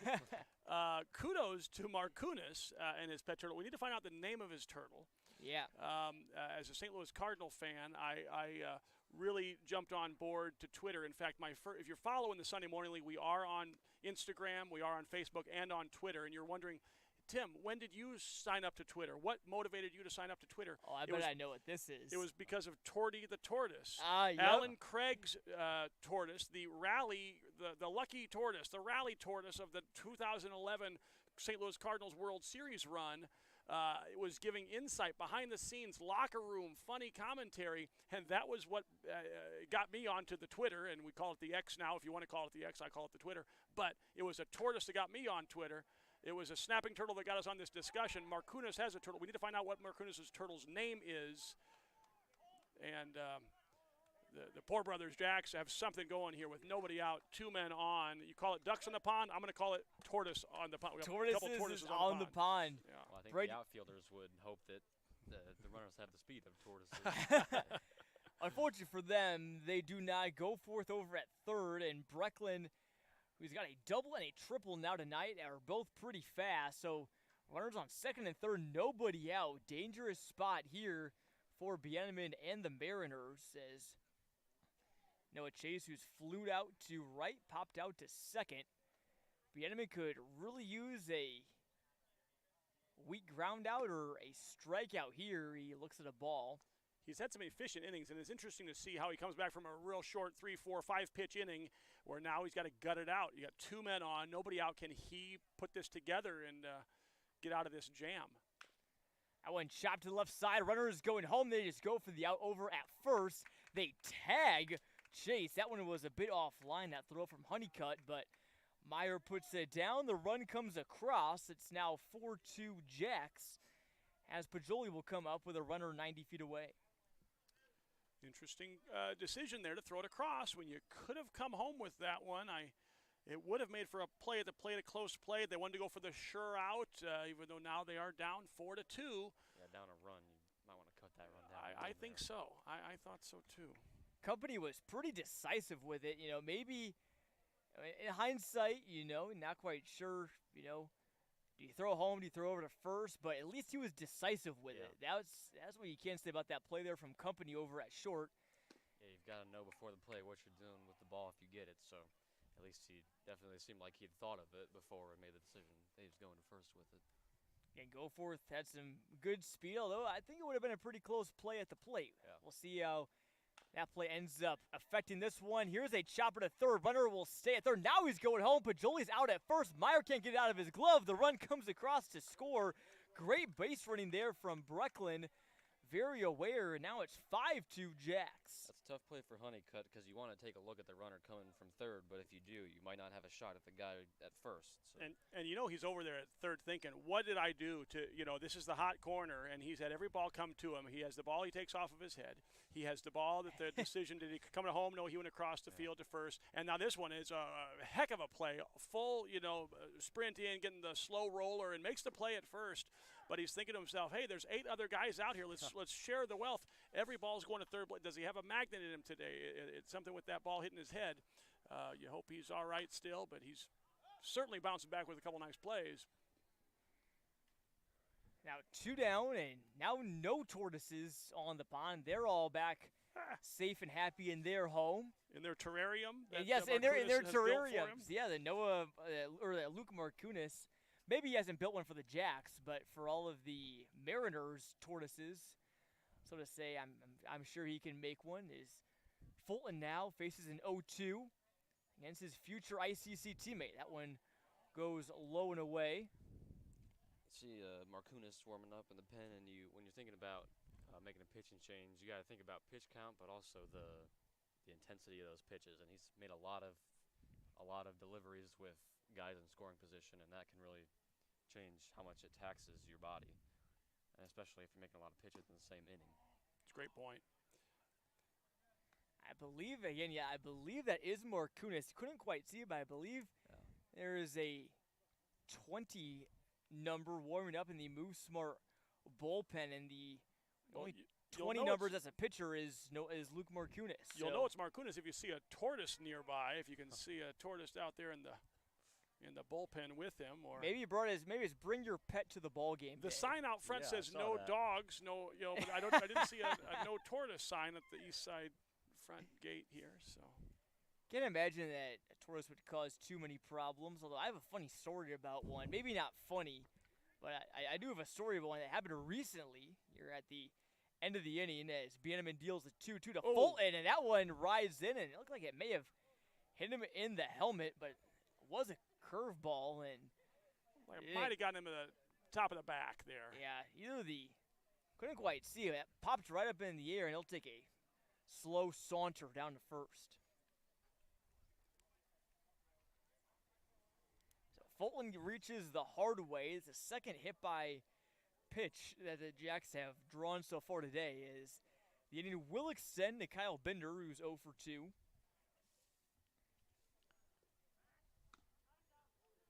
Good move. Yeah. Had a good lead there. Yeah. If that throws a little bit more on the money, it was a little bit high, it pulled Meyer off. If that ball was a little bit more on the money, that's an out. I think he could have had him right there. As a pitcher, you always want to put it low for the tag, but you also get a little scared you're going to bounce it and give him second. Runner is going, and Fulton will be in without a throw. That one in the dirt there is. As he dives in, oven mitt first. Yep, Fulton, one of those players to wear the sliding glove. That's his second stolen base on the evening. Gives him now 6 on his campaign, and that may be enough. I'll have to double check the Sunday Morning League stats database, which, by the way, does a phenomenal job. I believe Brian Quinn's in charge of that. As that one is popped up and drops in for Bender. Here comes Fulton. He scores. Cut off. Kyle Bender, little bloop single over to short right. Just another clutch 2-out hit. That's tough for the Mariners. Again, you gave up those 2 runs, but you had no runners on, 2 outs, and then out of that situation, you hit a batter, stolen base, and then a bloop single. So now they're trailing 6-2. Gotta wonder that'll be it for Bieneman, and it will be as Marcunas comes in. But back to my point, Sunday Morning League does a great job keeping all their stats updated on their website, and it is Brian Quinn, our league statistician, who does all that work. So kudos to Brian Quinn. Some call him Moose, but we call him a legend. He's the GOAT in the league. He's been around for decades. Phenomenal athlete, phenomenal manager in the league, phenomenal player in the league, phenomenal statistician for us. He was my travel ball coach for about 4 years playing for No way. Ridgewoods. No kidding. So that was cool. And he always told us champions play on Sunday because usually tournaments, the bracket plays mostly going on Saturday and Sunday, and the later stages are on Sunday. And there were some games he had to miss for a Sunday Morning League game. I've been playing with Brian Quinn since I was 13 years old. Started here in East Peoria, grew up in East Peoria, the East Peoria Summer League AAU summer baseball team. When I was a high school athlete at Peoria Notre Dame, I still played my summers with the East Peoria AAU squad. We were coached by Brian Quinn. He has been my coach for AAU baseball. He was my coach for Creve Coeur Legion baseball, post 1, 2, 3, 4. And then he became my coach when I started playing in the Sunday Morning League back in the year 2001. Wow. I've played with Brian Quinn as a player, as he'd been my coach, and I've played with him as a teammate in the Sunday Morning League for literally 30 years of my life. I think the world of Brian Quinn. He's why I'm here. He's the quintessential Sunday Morning Leaguer who has had a passion for the game of baseball, who has not wavered in his dedication to the league, decade after decade after. And now he's playing with his boy. Yeah. His boy Jarrett Quinn. Teammates with him, yeah. Right-handed pitcher. You played with Wesley. Yeah. He was always a great teammate too, and I'm really thankful to Brian for when I was young helping me, my dedication to the game and just my love for the game. Playing for him definitely helped grow that. He's a special man. So thanks for for Brian Quinn. Thanks for what you do. And you are right. This is Marcunas into the game for the Mariners. So I think it's probably a good time to maybe bring up my tortoise story real quick. So this past weekend, as Yes, Caleb Johnson digs in for Poor Bros. Runner on first, 2 outs. So my girlfriend has a tortoise, a pet tortoise named Henry. She's had for about a year and a half, 2 years or so, and I was over at her house with her family this past weekend. We were in their newly built pool, having a good time on a hot summer day, and some of her family was around, and we were just enjoying the evening. And she, obviously her tortoise, she has kind of a terrarium that she has for him inside, and he pretty much spends nearly all of his time in. But decided, hey, why not? We'll bring him outside. She has a little pen for him that he could walk around in the grass and get some natural sunlight and just enjoy being outside. Feel the real grass. And so we were in the pool for a while, and we get out of the pool, and you would assume that a tortoise in a cage that wouldn't find a way to get out. Well, turns out he did. We get out of the pool. I look. I'm like, the tortoise is gone. He thought he was hiding under his little kind of log tunnel. Picked it up. He's not there. And sure enough, he again, the gate did not latch, but it was closed enough where we didn't think he'd get out. Well, sure enough, he was on a escape route, and he nosed his way out of there, unbeknownst to any of us that were there. And then the search party ensued, and we figured, well, okay. I mean, he's a again, not a, you think of a tortoise. He's not a big one. He's one that you could hold in your hand. Still fairly small, but I've seen him move quick enough for a tortoise before, and so we were like, well, we're not sure where he could be. We canvassed the entire property, and we could not find him. Still have not been able to find him. There's cornfields adjacent to their house, so we think that he may have gone for a little venture in there. So we hope he's all right. We hope he'll come back. I saw stories of tortoises that do return back. They just come across and they just wander on back home after days, sometimes even months. But Henry is still on the loose in southern Stark County at the moment. Wow. So hopefully he comes back. Keep your eyes peeled out there in Stark County and let us know. Please reach out to the booth, reach out to John, and we'll try to have a tortoise reunion. But we've got a tortoise owner on the mound here. Yes, we do. And Luke Markunis, who's coming in firing here out of the pen. Again, facing Johnson, head 1 and 2. That one gets by. Bender will move on over to second. There's been lots of times today where the Jacks have picked up some extra bases, either via the steal or via either the wild pitch or the pass ball. Yeah, I'd probably score that a pass ball. I mean, it didn't bounce. It was a little bit of a tough reach, but probably one you want your catcher to corral. Markunis did hop a couple times after that pitch. You wonder if he just landed funny on his plant foot on the mound there. You want to watch him carefully here. He looks fine on that pitch. Another foul ball. This is a good at-bat here. Be a lot better if he could put the batter away. Yeah. Long plate appearance. He sure will. And Markunis could really use an out here after the Jacks have scored 3. The odd innings have been good for both teams today. No runs scored by either team in the second or the fourth.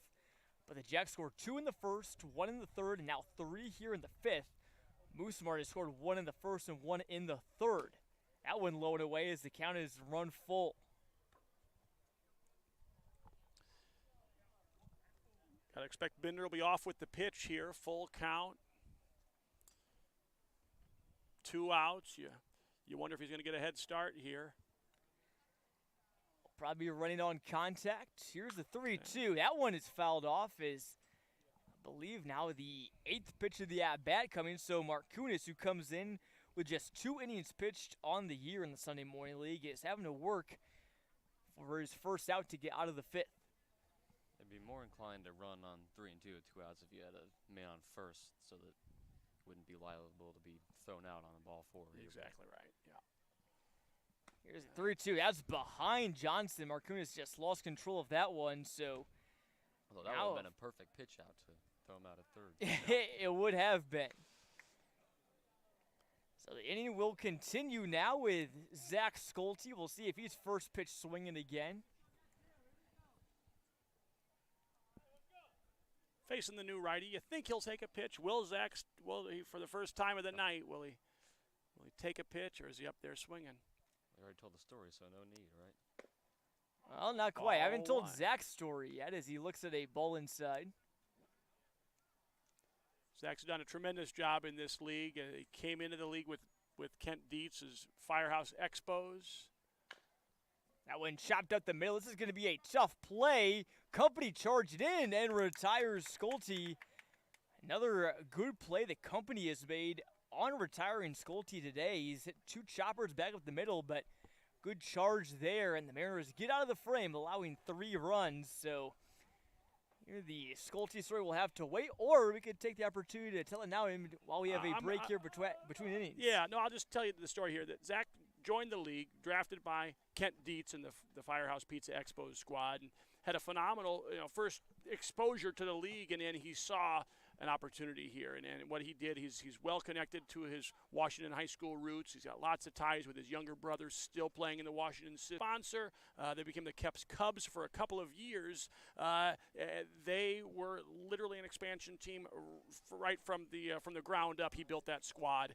Their sponsor has changed over the years. It was Keps for a couple of years. Then it was Brick House for a couple of years, and now they're Poor Brothers, and he's gone from literally worst in the league his first year to climbing the ladder to now winning the Tomey Trophy, winning the championship last year, and he's emerged as not just a sound manager, not just a solid player, but he's emerged as a leader in the league, and he's taken on a leadership role that we're so grateful for what he's doing for us in many, many ways off the field that you do not see every day, the work and time that he puts in, the marketing aspect, the covering of the game's social media, coordinating with all of our wonderful interns, our sports media interns, our photographers. He's done a great job, so real kudos to Zach. He's done a great job. He's seen the league from several different vantage points, but we like his view right now, and he's got a view over there at first base as he's looking at a scoreboard that he likes, up 6-2.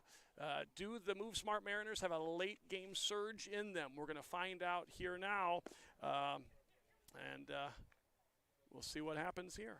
It'll be the top of the order. That's good news for Movesmart with Company Reed and Garcia. They had a long third inning. They sent 6 runners to the plate, but last inning they were retired 1-2-3 by Bryce Brecklin, who I believe is still out there on the mound. Company rips one foul. That one jammed on the inside. Talk with manager Sean Bolin before the game about his star rookie front runner for Rookie of the Year, Noah Company, and talked about him. And he's excited not just to see him hit, not just to see him play a wonderful infield, but he's excited to see him pitch. And so Noah Company is going to be the two-way player at Eureka College this fall, both pitching and batting and playing the infield. And so Bolin is excited to see him on the mound at some point throughout this summer. But right now he's enjoying watching him lead the league in hitting. And can he lead off here with a base hit? So a breaking ball there. Count is evened up at 2. Yeah, Company has thrown 2 innings this season. He struck out 3 and walked 1, and he also picked up a win as well. So limited action, but prosperous start for Company on the hill. As the Mariners try and claw into this lead, you don't have to get it all back here in one bite. You got 3 innings left to get 4 runs at least. That would tie the game. I would assume that, assuming Poor Bros doesn't score anymore, is, like I said, another breaking ball there. Looks like Brecklin trying to go for that breaking ball that slides in the strike zone, but hasn't quite got it yet. 3-2 is grounded.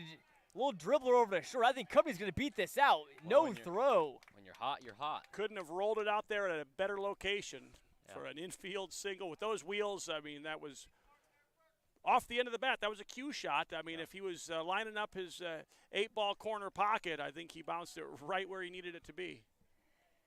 Reminds me of a game that some people play during the summer. Maybe it's not the most popular game out there, but bocce ball. A game where you have a little white ball and you try and roll these other colored balls closest you can to there, pick up some points, and bocce ball is a classic. Kind of like it's almost like curling, but with balls rather than big 40-pound stones. But that's a game of not about how hard or how far you throw the ball. It's about how close, how close to the precise spot can you throw it? And no accompany, boy, if he was playing bocce ball, I mean, that ball would have been right up on the whatever the white ball in bocce ball is called. Yeah. But, I mean, you couldn't have placed that one any better as Reed almost got plunked in the noggin. Bocce ball is a phenomenal summer game, yard game for your family reunion, for your gatherings this summer, your picnic, your summer picnic. Wesley, do you have any summer yard games that you're a big fan of at all? Well, when I was little, went up to my grandparents' pool and with my that one, I It was believe. a foul like ball. his bat. It was a foul ball. Hit the bat. Wow. Did it hit the helmet It or the bat? definitely looked like it hit the bat. It sounded like it hit the bat. It sounded like wood. Sound like I did think that hit the bat. Everyone's unsure, but Reed's going down to first. His bat was perpendicular to the ground. He did not get the bat down. You're taught if the ball's coming towards you, you get that bat down. He kept the bat perpendicular, in which I think that did clip the bat as a foul ball. The umps are going to discuss this. And also the way it came off the bat going towards the first base dugout. I feel like if it hits him in the head, it's going to pretty much die right there. And another very close call. An emphatic call. I'll write that An a 10. emphatic call. That was a Enthusiasm scale. 10 out of 10. 10 out of 10. Everyone in the county knew that was a foul ball. Yeah, there's no doubt on that one. What a call from our home plate umpire. Could you hear that on the microphone there, folks? Could you hear that at home? If you're listening, please make a note in the comments if you heard Dale's call there. And hope you enjoyed that one.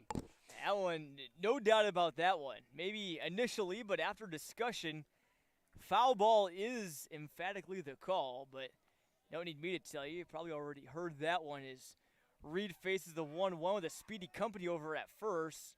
Wesley, back to you talking about your summer yard games. Yeah, when I was little, I'd play wiffle ball at my grandparents' pool, and like you'd stand out of the pool to hit, and then you had to like swim in the pool to run the bases. So that was fun. But I've gotten a little too old now because it's just a home run every time. But, I wish I had those skills when I was playing in my high school games. But I played blitz ball with my friends a lot, and that's pretty fun. You can throw some filthy pitches with those balls. And I will put a plug in. Doug Slusser, Sunday Morning League Hall of Honor member, former president, longtime player in the league, legend in the league. He has a wiffle ball field at his home. Wow. With a fence, with a functional scoreboard, dirt infield. He has a phenomenal wiffle ball field that he has meticulously taken care of over the years, and he holds a fundraiser at the end of the year. He does hold a wiffle ball tournament. So reach out to, we call him SLU. So Doug Slusser, the longtime Sunday Morning League legend, as you're talking wiffle ball. I'll have to look at How about that? I've seen videos on TikTok of people that I've seen this whole thing called the Professional Wiffle Ball League, and sort of like what you just said, a full-on wiffle ball field in someone's backyard, and it's got to be pretty sick. There's a pretty sick pitch there from Drew Kaiser, as I believe that's Kaiser now on the mound, rather than Bryce Brecklin. On a backyard wiffle ball, my cousin and I, growing up, had a wiffle ball league, called it Major League Backyard Wiffle Ball.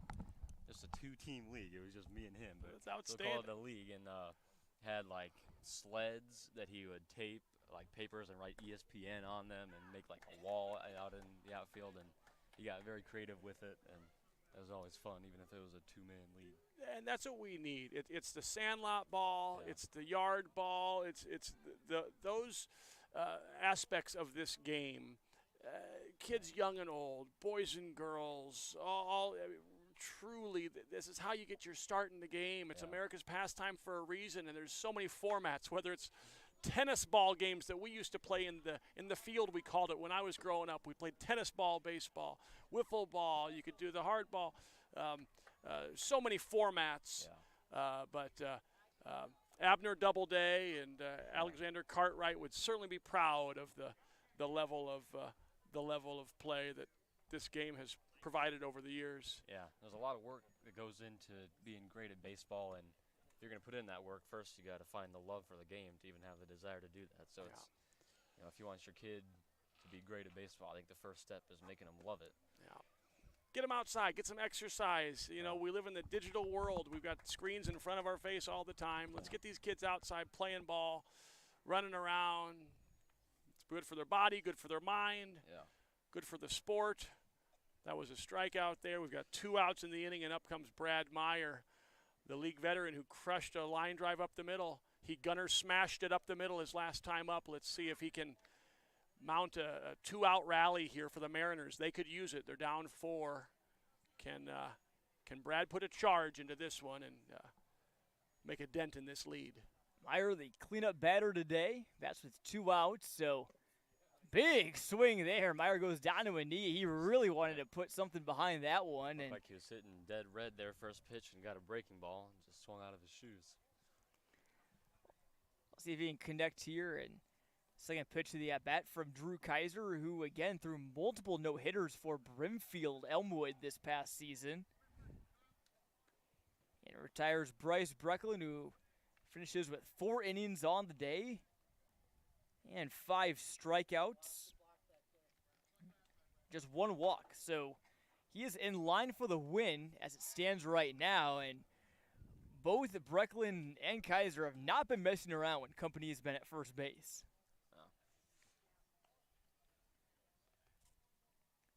Company takes his lead, 2 outs. Maybe he will be running. Not on this pitch, though. As that one low and in the dirt. Julio Torres is on deck. He's got an RBI single today. Yeah, you probably don't want to make it out on the base here, down 4 and with a good power hitter at the plate. Oh, here's the 2-1. Another breaking ball. It's like Kaiser's been going with some sliders here at this at-bat. 2's wild. Another pitch. Meyer's not getting cheated on. He takes his cuts up there, folks, and you can almost feel the breeze. We've got a calm night. The flag is absolutely limp over there. Not much of a breeze here tonight. It's a calm night tonight, but the breeze we're feeling is in the gust from the significant cut that Meyer takes up there. The breeze that we're feeling is coming from the bat. So here's the 2-2. That one well outside there from Kaiser. Now, company will be started here on 3-2 with 2 outs. Good job by Meyer making Kaiser work for it, and like you said, that will allow company to get a head start running here. Mariners could use a base hit, but Meyer swings and misses on a great pitch from Kaiser, who after giving the leadoff single strikes out the side. As we are through 5 here at Dave Rogers Field, the Poor Bros Jacks, the reigning league champion and the current first place team in the Sunday Morning League, leading 6-2. And we'll have a quick break. Again, I want to thank our sponsors. Give them another quick shout out. BodyArmor, the official sports drink of the Peoria Sunday Morning League, and the Movesmart Realty Group.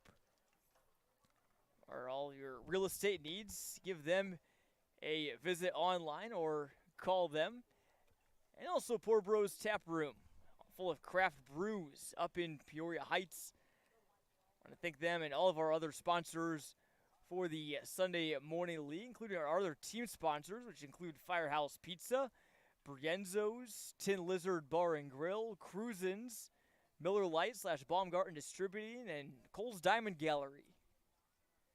Thought I was going to forget one of those, but hey, came to me just in the nick of time. You got them all, and we'd like to salute the Breed Loves Sporting Goods Player of the Week Award. Went to Monmouth College sophomore Brienzo Oriole Eric Campman. Campman's been hot at the plate this season, leading the young and surging Orioles team with 12 hits and a .429 average. So salute to you, Player of the Week, Eric Campman and the Brienzo's Orioles. They're not in action tonight. They'll be playing tomorrow night. I want to get back to that story, though, of the last inning when we had Noah Company lead off the inning with a bocce ball-esque, perfectly placed ball out there, and you were asking, what's the name of that white ball? Well, I'm going to tell you, folks. Well, fun fact for your night as you're getting your trivia fix here, the white ball in bocce, it's called, there's 3 names for it. Some call it the Paulino, P-A-L-L-I-N-O. Some call it the Boccino, the B-O-C-C-I-N-O, or you cannot script this, folks. It's also known as The Jack. Yep. The Jack is the name of the white ball, and who's coming up to the plate but the Jacks, who's leading tonight 6-2, but the Poor Brothers Jacks. You can't script it, folks. Right here, you're learning something here with a bocce ball reference, and it ties it back home to the Sunday Morning League reigning champs, your Poor Brothers Jacks. There you go. There's your trivia. How about that? What a connection there. I gotta say, bacino is kind of I assume it's a word of Italian heritage, but that's just a very fun word to say. I gotta play some bocce ball sometime, just so I can say the word bacino or Paulino or whatever the other one was. Drew Kaiser lead things off here at the top of the sixth. And he looks at a strike. He's struck out and grounded back out to Caleb Bieneman back in the fourth inning before he was relieved by Luke Markunis. This is just the only game of the night for both teams, as some games on CSM that we've seen this year have been just the first of a doubleheader, but this is all for these two teams tonight. They'll just play one game and then go back home. You already see showing up here to the ballpark, though. You see the teams that will be taking part in the nightcap. The 8 o'clock game will feature the Tin Lizard Titans, coached by Sunday Morning League Hall of Honor member, Sunday Morning League legend, one of the greatest hitters who's ever played the game in the Peoria area here, George Kruzik, manager of the Tin Lizard Titans. They'll be taking on my very own Miller Lite Falcons, coached by Lance Herlichka. Lance Herlichka has been playing and managing in the league for many, many years. Does a fine job for the Falcons. So it's going to be a fun nightcap there. That game will not be televised, so come on out to the ballpark. We're going to have a beautiful night for baseball here. We're at Eastside Center. We're at Dave Rogers Field, and we're going to have a double dip with two more teams for the second half. Certainly is. We get a strikeout there of Markunis of Kaiser, so he strikes out his pitcher counterpart. Here's Trevor Goforth. Grab all over to Honeycutt, who's had a bit of a tough day over at third, but makes up for it there. Nice play at the hot corner. Retire Goforth for out number 2 very quickly. Real quick, the upcoming schedule for Poor Brothers, at least. On Sunday, they'll have a doubleheader with the Coles Diamond Gallery Royals, another team that's in the top half of the league. Then next Wednesday, they will host the Cruisins Reds, who have picked things up a little bit. I believe last time I checked, they lost their first 5, but then won their next 4. So the Reds are right in the thick of things. There should be some good games coming up for Zach Skolte's squad.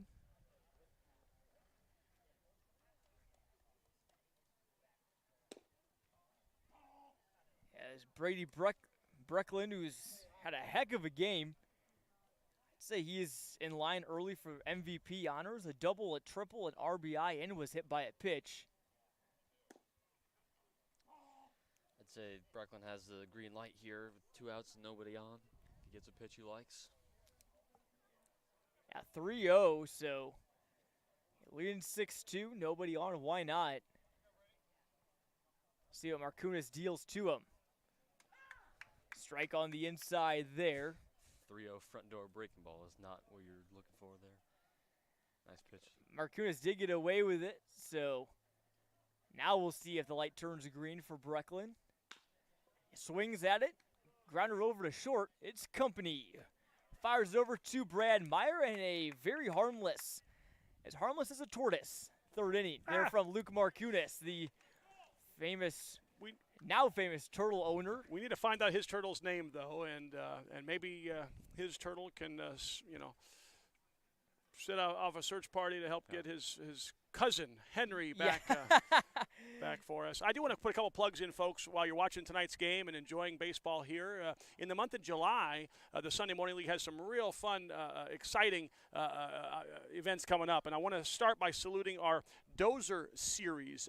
Dozer Park, the host site of our championship series. This will be our 6th year holding our championship series at Dozer Park. Well, this is our 2nd season in having our Dozer Series. What that means is all 8 teams in the league are going to be playing down at Dozer Park. While the Chiefs are away on the road, the Sunday Morning League has taken over Dozer Park. And so those dates are July 9th and July 11th. That's a Tuesday and a Thursday. On the 9th, The 6 o'clock matchup will be the Brienzo's Orioles versus the Coles Diamond Gallery Royals. And at 8 that night, the Miller Lite Falcons will take on the Cruisins Reds. That's July 9th. That's Tuesday at Dozer. Then on Thursday, the 6 o'clock game is going to be the Firehouse Pizza Expos taking on the Tin Lizard Titans. And then at 8 o'clock, you're going to have a rematch of these two teams right here tonight. The Poor Brothers Jacks and the Movesmart Mariners will take place at 8 o'clock on 7/11. That's July 11th. 4 great matchups. 2 matchups on Tuesday, 2 on Thursday. Come on out to Dozer Park. Admission is free. Concessions are open. Come on out, bring your friends and family, and have some fun nights downtown Peoria, the world-class field, the home of the single-A St. Louis Cardinal Peoria Chiefs. The Sunday Morning League's taken over in July on the 9th and 11th. And then one more plug while I have time here. The Sunday Morning League golf outing. This is our 8th annual golf outing. It's going to be taking place on July 27th at 8 a.m. at Quail Meadows in Washington, Illinois. If you would like to put together a foursome, opportunities are available right now. Contact a league manager or one of us in administration, and we'll make sure to get your foursome included. There are sponsorship opportunities as well. If you want to, if your business would like to be a sponsor for our golf outing, we're still looking for opportunities to do that. Get your name out there and support this league. But if you'd like to play some links, if you'd like to get your lob wedge out, John, bring it on out, and maybe we should get a Clutch Sports foursome out there. We if might. you guys are We interested. might have to. And that's going to be on July 27th at Quail Meadows. So those are our fun events coming up in July, and lots in store for the Sunday Morning League this summer. Certainly, and yeah, month of July, even though we won't be out here for any broadcasts again, like you said, lots of very fun stuff happening. I'll have to try and pop over to some of the games for the Dozer series, as well as maybe the golf outing too. Fun fact, I've never actually played in a golf outing, as Torres is down quickly 0-2 to Drew Kaiser, so maybe we'll have to. Now's your chance. Now's your chance. It's a laid-back atmosphere. It's a lot of fun, and brings the guys together in a different way. They're competing on the field all season long. They're in their jerseys and spikes. Well, now you can get out there on the greens and on the fairways and have some fun and socialize. There's some social aspects as well with a post-golf party that'll take place in the Poor Brothers Brienzo's area there in Peoria Heights. Talked about the greens and the fairways. We won't. If I'm out there, we won't be spending much time on the fairways. You and me both. Probably. Brother. You and me both. That will make 3 of us. I've struggled with the driver recently, but maybe if I'm able to know for sure I can get in there to the golf outing, maybe I'll do some extra practice to make sure I don't embarrass myself too much. But Drew Kaiser strikes out Torres, 4th straight K. Did I see is there going to be a Happy Gilmore sequel coming? Did I hear that? Did I hear? I'm not quite sure. Adam Sandler was I heard some discussion, maybe it was grumblings or rumor mill material, though, as we're talking golf, though. So. I think there is. Now that I think about it, I think I did. That's going to be, can't miss. I'm not a big movie person, but that one I think maybe worth the trip to the old AMC. Here's Bo Honeycutt. He is 1 for 2, single and a fielder's choice today. Mariners just need some base runners right now, trying to get out of this 6-2 deficit, but coming up against Drew Kaiser, again, a huge breaking curveball, and not much Movesmart's been able to do other than that single by Company since Kaiser has taken the hill. Kaiser is not afraid to spin it. 0-2 goes right at Honeycutt. That's 5 straight strikeouts now for Drew Kaiser. He's feeling it out there. He's in the zone. They say when a batter's in the zone, the baseball looks like a beach ball. When a pitcher's in the zone, it's just like, give me the ball. Don't even throw it around. I want to get back on that rubber, and here comes another pitch, and don't waste any time. And he's feeling it. He's in that kind of zone. He's already on the mound here, and here comes the pitch. That brings up Mason Marchand. He's grounded out and struck out. That one coming right back at us here in the booth. Get your glove up there, John. Get your hands up. Yeah, so one of these days I'll have to. I think us catching a net. Yeah, almost impossible for us to catch a ball with the netting above us, the fence in front of us, but can never be too prepared. Another breaking ball catches the inside. Marchand a little bit in disbelief there. That's just how much Kaiser has been. His breaking ball has been working. Marchand was a first-team All-Illini Prairie Conference outfielder with the IVC Gray Ghosts this past year, and Like his Mariners and Grego's teammate Griffin Irvin, he'll be playing at Spoon River Community College over in Canton next season. Marchand this past high school season hit 300 with 3 homers and 21 stolen bases. So if he can get on, as he will right here, this should be extra bases. Marchand is around second as he doubles down the right field line. Nice piece of hitting and being able to touch Drew Kaiser, which few of his teammates have been able to do. Really solid piece of hitting there, and we just talked about our pitcher out there who's in the zone, who's feeling it, who wants the ball, and just says, here we come. Well, that's breaking your string of 5 strikeouts in a row. Really solid piece of hitting. Marchand was right on that pitch and corks it down the line. The question is, can they keep this going? They're running out of outs. They're running out of chances here, are the Mariners. Got to find a way to get a base runner in here and keep the merry-go-round if they want to have their hopes of a comeback tonight. Yeah, I feel like you've got to at least drive that run in and make it a save situation going into the 7th. Another breaking ball from Kaiser, a swing and a miss by Winterland. The Mariners have 4 runs to make up and 4 more outs to deal with. They need the 4 runs, though, before that 4th out, so we'll see which one they get more of down the stretch. But Kaiser's been pitching well. Another breaking ball finds the zone, and Winterland right there just watched it go by. You might say that Winterland was frozen by that pitch, if I may. Boy, you've been on it tonight, Tim. It's the BodyArmor. Yeah, it really has. That one bounces into the dirt. Marchand moves over to third, so shouldn't change much. You probably would have scored on a base hit anyway. I've seen the Mariners take a lot of breaking balls for strikes, but I think Kaiser's throwing a lot of get-me-over curve balls, over the plate, and I think if you're the Mariners, you got to think about starting to swing at some of those first-pitch breaking balls that are a lot more hittable. You don't want to get to those ones where you're chasing in the dirt. Here's the 2-2 with 2 outs. That one low and away. Winterland smartly lays off. A walk here could really change the complexion of the game. Wouldn't know it. Not sure what would happen then, but it would make things a lot more interesting here for the Mariners. 3-2, and he's rung up. Another breaking ball by Drew Kaiser, who's now fanned 6 through 2 innings, and Zach Schulte gave him the call out of the pen, and Kaiser has answered in his rookie season, the Sunday Morning League. Boy, oh boy, if he plays here for a couple years, he may have a very bright future, maybe some all-stars selections. If he can continue pitching like this, he has been impressive. Looking at our K zone, that curveball dropped right in there and nipped the top half of that zone and fell right in there for a strike 3. 6 Ks, impressive performance. Jonathan, is a pitch tracks the next step for CSM in our broadcast? That's a great question. I know we've had some people that say, we wish there's a radar gun that flashed up on the screen. We still, again, with our current setup, not quite sure how we can make that one work. With our current setup, right now, we've felt like we've got it. We're squeezing almost as much juice out of our current orange as possible, but, we're always looking at ways to expand and, improve our coverage. Again, we'll obviously, be back in the fall with football season. Can't wait to may have some new and innovative things there and everything. But, we always try and bring something new in the broadcast. So, maybe having pitch tracks eventually one of these days we can have that or something of that matter. That would be a really cool.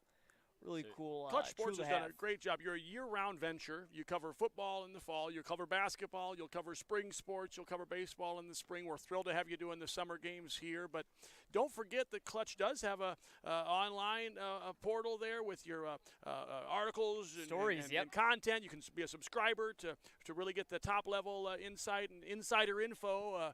They've got great writers, a great team that you hear tonight covering the game, and they've got a good team writing up recaps, reports, stories, photography, you name it. Yeah, you really said it all, Tim. Again, we've been very proud to launch CSM Overtime last year, our first year doing it. We're home of all of our written content, and our first year of CSM Overtime, we published about 550 articles yeah, it's not even quite a year old yet, so it may even be around 600 by the time that the 1-year anniversary of it launching hits. But again, we'll have some stuff coming out during the summer. Maybe not quite as much during the high school season, but boy, during the high school season, we will have stuff coming for you every single day. Our daily roundups, scores, top performers, and stats from every game, every sport, and every school in our 30 school coverage area. Plus, we'll have some news and feature stories as well. Break out the power rankings for football and basketball. We'll have pick'ems for the football season. So, all sorts of content. Again, like you said, plus the photo galleries, all of our photos on there. You subscribe, you can download all of our photos that we take. So, head over to clutchsportsil.com/overtime sometime soon and check all of that out. Subscribe today. We have all sorts of specials too. If you want to save a couple bucks, we keep an eye out. We have, we run some sales here or there. You can also do the yearly subscription. You can save about 10 to 15% compared to paying 12 months monthly. So we do the yearly subscription and get everything year round. As Markunis, tough pitch there to take. He wanted that pitch. His body language as he's walking off the mound. He wanted that one. He felt that was there just low, says Dale Ross, the umpire. So it's Chase, Pajoli, and Fulton, the 3-4-5 hitters for Poor Bros. And Chase hits this one hard to left. This one is back near the track. It gets down. It'll be extra bases for Chase. Winterland will get it back in quickly, so Chase will be held to a 2-bagger. It's still not how you want to start out the inning when you're trying to come back from a 4-run deficit. Good piece of hitting, though, from Noah Chase. The Jack found the hole in the gap, crushed it. That ball made it to the track, and he coasted into second base with a stand-up double. Noah Chase, one of the greater power hitters in the league, the 3-hole for the Jacks. This is the meat of their order. They're not satisfied with a 4-run lead because they know what the Mariners can do. They know who they have lurking, and so they're not satisfied. They're trying to tack on some insurance. Nothing's going to the last time these two teams played, it came down to a 1-run game. These are two top-notch teams. Really, really could be your 1 and 2 going into the playoffs. And so Coach Schulte, the Jacks know, don't take your foot off the gas pedal, and they're not doing that. I'd like the Chicago Cubs to take note of that, too. You hear that?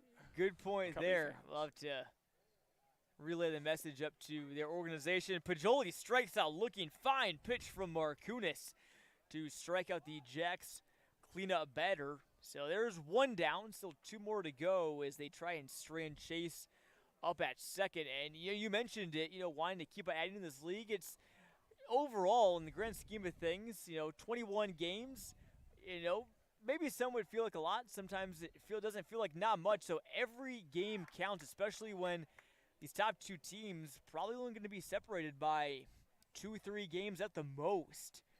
So you really want to get these wins, especially against these top teams. As Fulton hits this one to left along the foul line. Winterland makes the grab, and Chase holds up at second base. So they're keeping left field busy over there. Great play ranging to the foul line.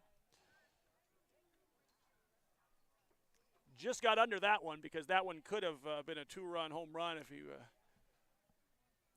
struck that one squarely just under that pitch for the deep fly.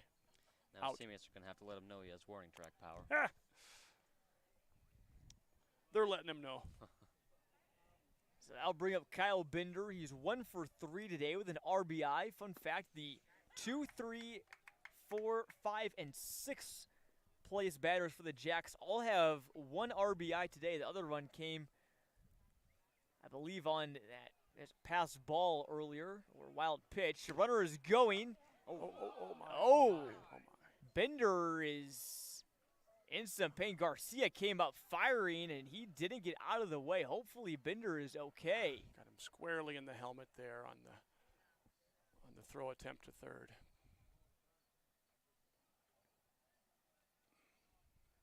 Bender is clearly shaken up, went right down to the dirt.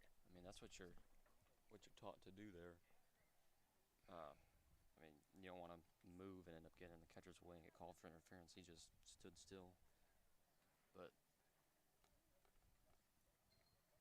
scary moment here at Dave Rogers Field and Garcia sprung up to try and throw Chase out at third, but ended up clocking Bender. As you see Marcunas, the pitcher, coming in, obviously showing his concern. A couple other Mariners players, Jack's manager Zach Schulte out there as well. As Bender is taking some time, but looks like he'll be all right. He's helped back up to his feet. He's dirt-covered jersey, but tremendous toughness there by Kyle Bender, the recent Brimfield grad, to be able to shake that off and get back to his feet. Looks like he is all right. Clearly shaken up, and for all precautions, getting him out of the game there, and just a scary moment there. And it's an absolute tough situation. The pitch was outside. It was in the left-handed batter's batting box. The catcher in his crouch reaches across, grabs the ball, and just on a dime turns and fires down to third base. The helmet of the batter just could not avoid that. Could Bender, and we're hopeful. He walked off in his own power. He walked off clearly starstruck and shaken up there, but we do hope hopefully that Bender is okay. Again, encouraging sign to see that he got up pretty much on his own power. Obviously, he was helped up, but I think that was more of a hey, let me help you up rather than you need to be helped up. But it looks like as we get a stoppage here, we make it another batter to finish out this at bat. In case you're just tuning in, two top teams in the Sunday Morning League. Jacks at 7-2, Movesmart at 5-2. Poor Bros got on the board early on with 2 runs in the top of the first, and they have not trailed in this one. Movesmart responded with 1 in the bottom of the first. Then Movesmart made it 3-2 in the bottom of the third.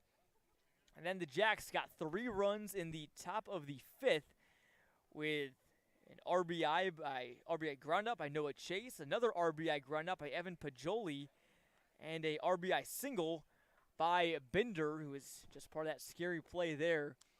But all the scorings that come in the odd-numbered innings, 6 hits for the Jacks, 7 hits so far for the Mariners. Number 0, Turner Mann, has a bat in his hand, and so you wonder, is he coming up to bat? But looks like Schulte has tabbed. Let's see if we can tell. We'll let you know as soon as we find out who will be completing this at bat. And yeah, Mann has the helmet on. He is a 2023 All-Star honorable mention, but Caleb Johnson. Right now it looks like Caleb Johnson, Johnson was the next batter in the lineup behind Bender, so not quite sure what the logistics behind that were. But either way, we play on. What you see is what you get. And he inherits a 1-1 count. But Chase definitely stole that one on the pitcher. He was almost on third base by the time the catcher got the ball. Sometimes runner at second is able to time up the number of looks pitcher will give him. A ground ball over to the shortstop. Another nice throw by Company. Actually, that was cut off by third baseman. That was cut off by Honeycutt. Living up to his name. There and comes right in front of Company and makes a dazzling 360 play there to get out of the inning. Great play by the hot corner. He's had a busy game there at third base, and he fine job to end the inning there for out number 3 for the Jacks. It's do or die right now. This is the chance for Movesmart. This is the Mariners' opportunity here. Carruthers, sounds like we've got a pinch hitter going to be leading off for the. Looks like he said Caleb Lott will come in, pinch it for Austin Carruthers. The Mariners DH has got a lot more fans in attendance now, again, for that second game coming up between the Tin Lizard Titans and the Miller Lite Falcons. Good amount of people in the stands, but we'll see if they see the Jacks finishing off their what would be their league-leading 8th win, or will they see a comeback by the Mariners? A lot so far this season, is hitting .312, so good numbers for him, the Richwoods grad. Lott just wrapped up his freshman year at Sauk Valley College, where had limited action, but fared very well. Went 6 for 16 with 3 RBIs in 11 games. And he's also had a strong start to this season, the Sunday Morning League as well, as transitions to a wood bat league. In case you didn't know, it is a transition for a lot of these college players going from the aluminum bats over to wood. It definitely skews in favor of defense and the pitchers. You don't see tons of gaudy run totals or huge batting stats, although you certainly do by your stars, but it is, I would say, a pitcher's league. I'm not sure if you would disagree with me at all, Tim, or not, but no, I think you are absolutely right. You're going to have your stars. Each team's going to have their stars, but wood bat league with the collegiate level pitching that we do face in this league, there's no question. It's you tend to see some low-scoring games on the regular, for the most part. So this is a pinch hitter for the Mariners leading off. This is number 18, Caleb Lott. This is the 9th spot in the order. Top of the order would follow with Noah Company. Can they make something happen here? They're certainly hopeful. This is their final shot at it. It's always tough to come off the bench late in the game, too. Helps that he's leading off the innings, so he had the pitcher's warm-ups to come out and get loose and see some pitches, but still, it's tough being in the dugout for 6 innings and then trying to come out and get a base hit. Also tough going up against Drew Kaiser as well, who struck out 6 batters in 2 innings. He's allowed 2 hits, but all of his outs have been strikeouts. So we'll see if the Mariners can figure him out a little bit. Figure that they may be able to, but Lott cannot. Kaiser, his 7th strikeout of the game. Gotta wonder, maybe he's trending towards potential unofficial player of the game honors, at least the ones bestowed upon him by Clutch Sports Media. I know Sunday Morning League will select a player of the game and post them on their social media after the game, but here's Company, shows bunt, but pulls it back. And it looks like they may have called strike on the offer there. Now, what did you see, Wesley? I think it was a called strike, and Better didn't like the call, but I think that was right down the middle. Company drops down a bunt. That one goes foul, so he's quickly behind 0-2. Chase Reed is on deck, and if they were to reach that far, Alex Garcia in the hole. He's the number 3 batter, so now we're back to the top of the order. Good position for the Mariners in terms of where they're at in their lineup, but tough going up against one of the best young arms in the PSML. Company's doing anything he can to get himself on base after last inning where his bocce ball, last at bat, his bocce ball perfectly placed infield single where he put that Polino right where he put the jack, or the white ball and bocce ball right where it needed to be. He's trying to bunt to get on. He's working the count. He's everything he can to start a 7th inning rally. Some would say he's due to hit a line drive right at the center fielder now. That's the game of baseball. Yeah. Company is singled and walked as well as popped out today. He had a good eye there on that last pitch. Full count. That one right down the middle. Company makes contact, but flew out to right. Going to be a long run and a diving grab made by Johnson in right.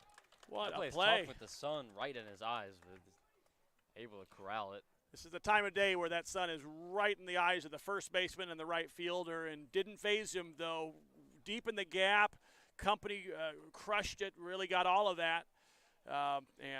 2 outs. It's a long out, and the Mariners are down to their final out.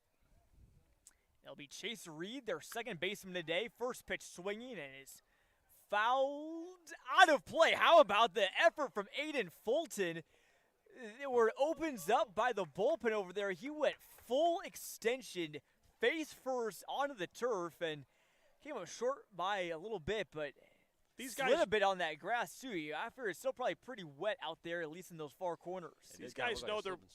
These guys, they know they're being watched around the world globally on Clutch Sports tonight, and they're trying to come up with that web gem and putting their full effort in, their clutch performance in. That's what you're seeing here, from the first out to the very last out, playing until the bitter end.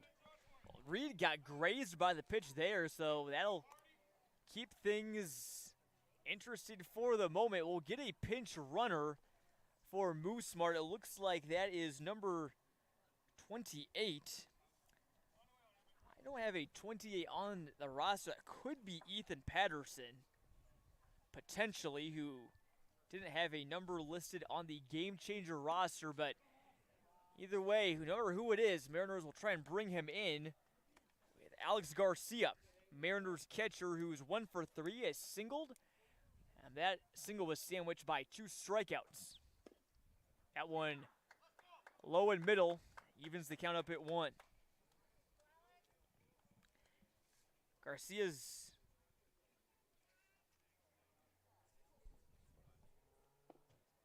drawn 8 walks so far this season. That's tied for 4th in the league, but he's behind 1 and 2. Just got word from our producer, Owen Cook, that Austin Carruthers looks like might be the pinch hitter, former DH. 1-2, low and in the dirt. Runner will advance, so now things will get a bit more interesting, but still a long ways to go. Here, if you are Garcia and Movesmart. 2-2. You got to fear that Kaiser may go breaking ball here.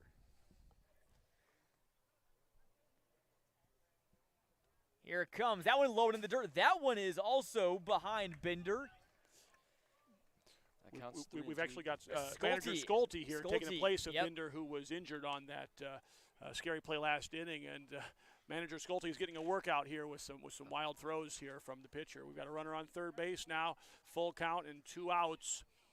Can the Movesmart Mariners keep it alive? Can Alex Garcia keep this game alive? Here comes full count. And the last thing Kaiser wanted to do there was walk a man. Good eye there by Garcia. We mentioned he's got a good eye and comes back from being down 1-2 to draw the walk. So after Kaiser struck out 7 of the first 9 batters he faced, hit by a pitch and a walk, and now we'll get Brad Meyer. Maybe we'll get another gunner smash as he did back in the 3rd. Mariners could really use one here. We know Brad Meyer has a lot of pop in his bat, but if you're Kaiser, you really want to come after him here. You don't want to issue 3 straight free passes to bring the tying run to the plate. It's a young gun against veteran as Meyer fouls that one back and out of play. Julio Torres on deck for the Mariners right now. Bo Honeycutt in the hole. These are the moments you live for. As a Sunday Morning League veteran, you come up here with a chance to do some damage, spark something, inspire the young guys, keep a rally alive. That's what he's trying to do with this at bat. 1-1 count now with that curveball staying in on the hands. The first time that Kaiser saw the Mariners lineup, he pretty much just doing whatever he wanted to. Second time through, though, Mariners maybe figuring out a bit. That ball is out of here! That one is parked! Brad Meyer, a gunner smash! How about that gunner smash from Brad Meyer? Got all of that one. Wow. Gunner, if you're watching there, I hope you're enjoying that smash. I know that was from Brad for you. That was an absolute missile off the bat. No doubter. No doubter. Just to the left of the Dave Rogers Field scoreboard out in left center. That one was absolutely parked by the veteran Brad Meyer. That makes it a 6-5 game. Mariners still have some work to do, but wow. Things just got a whole lot more interesting down to their last out. Movesmart puts 2 runners on, and Meyer just shellacks one over the left field fence.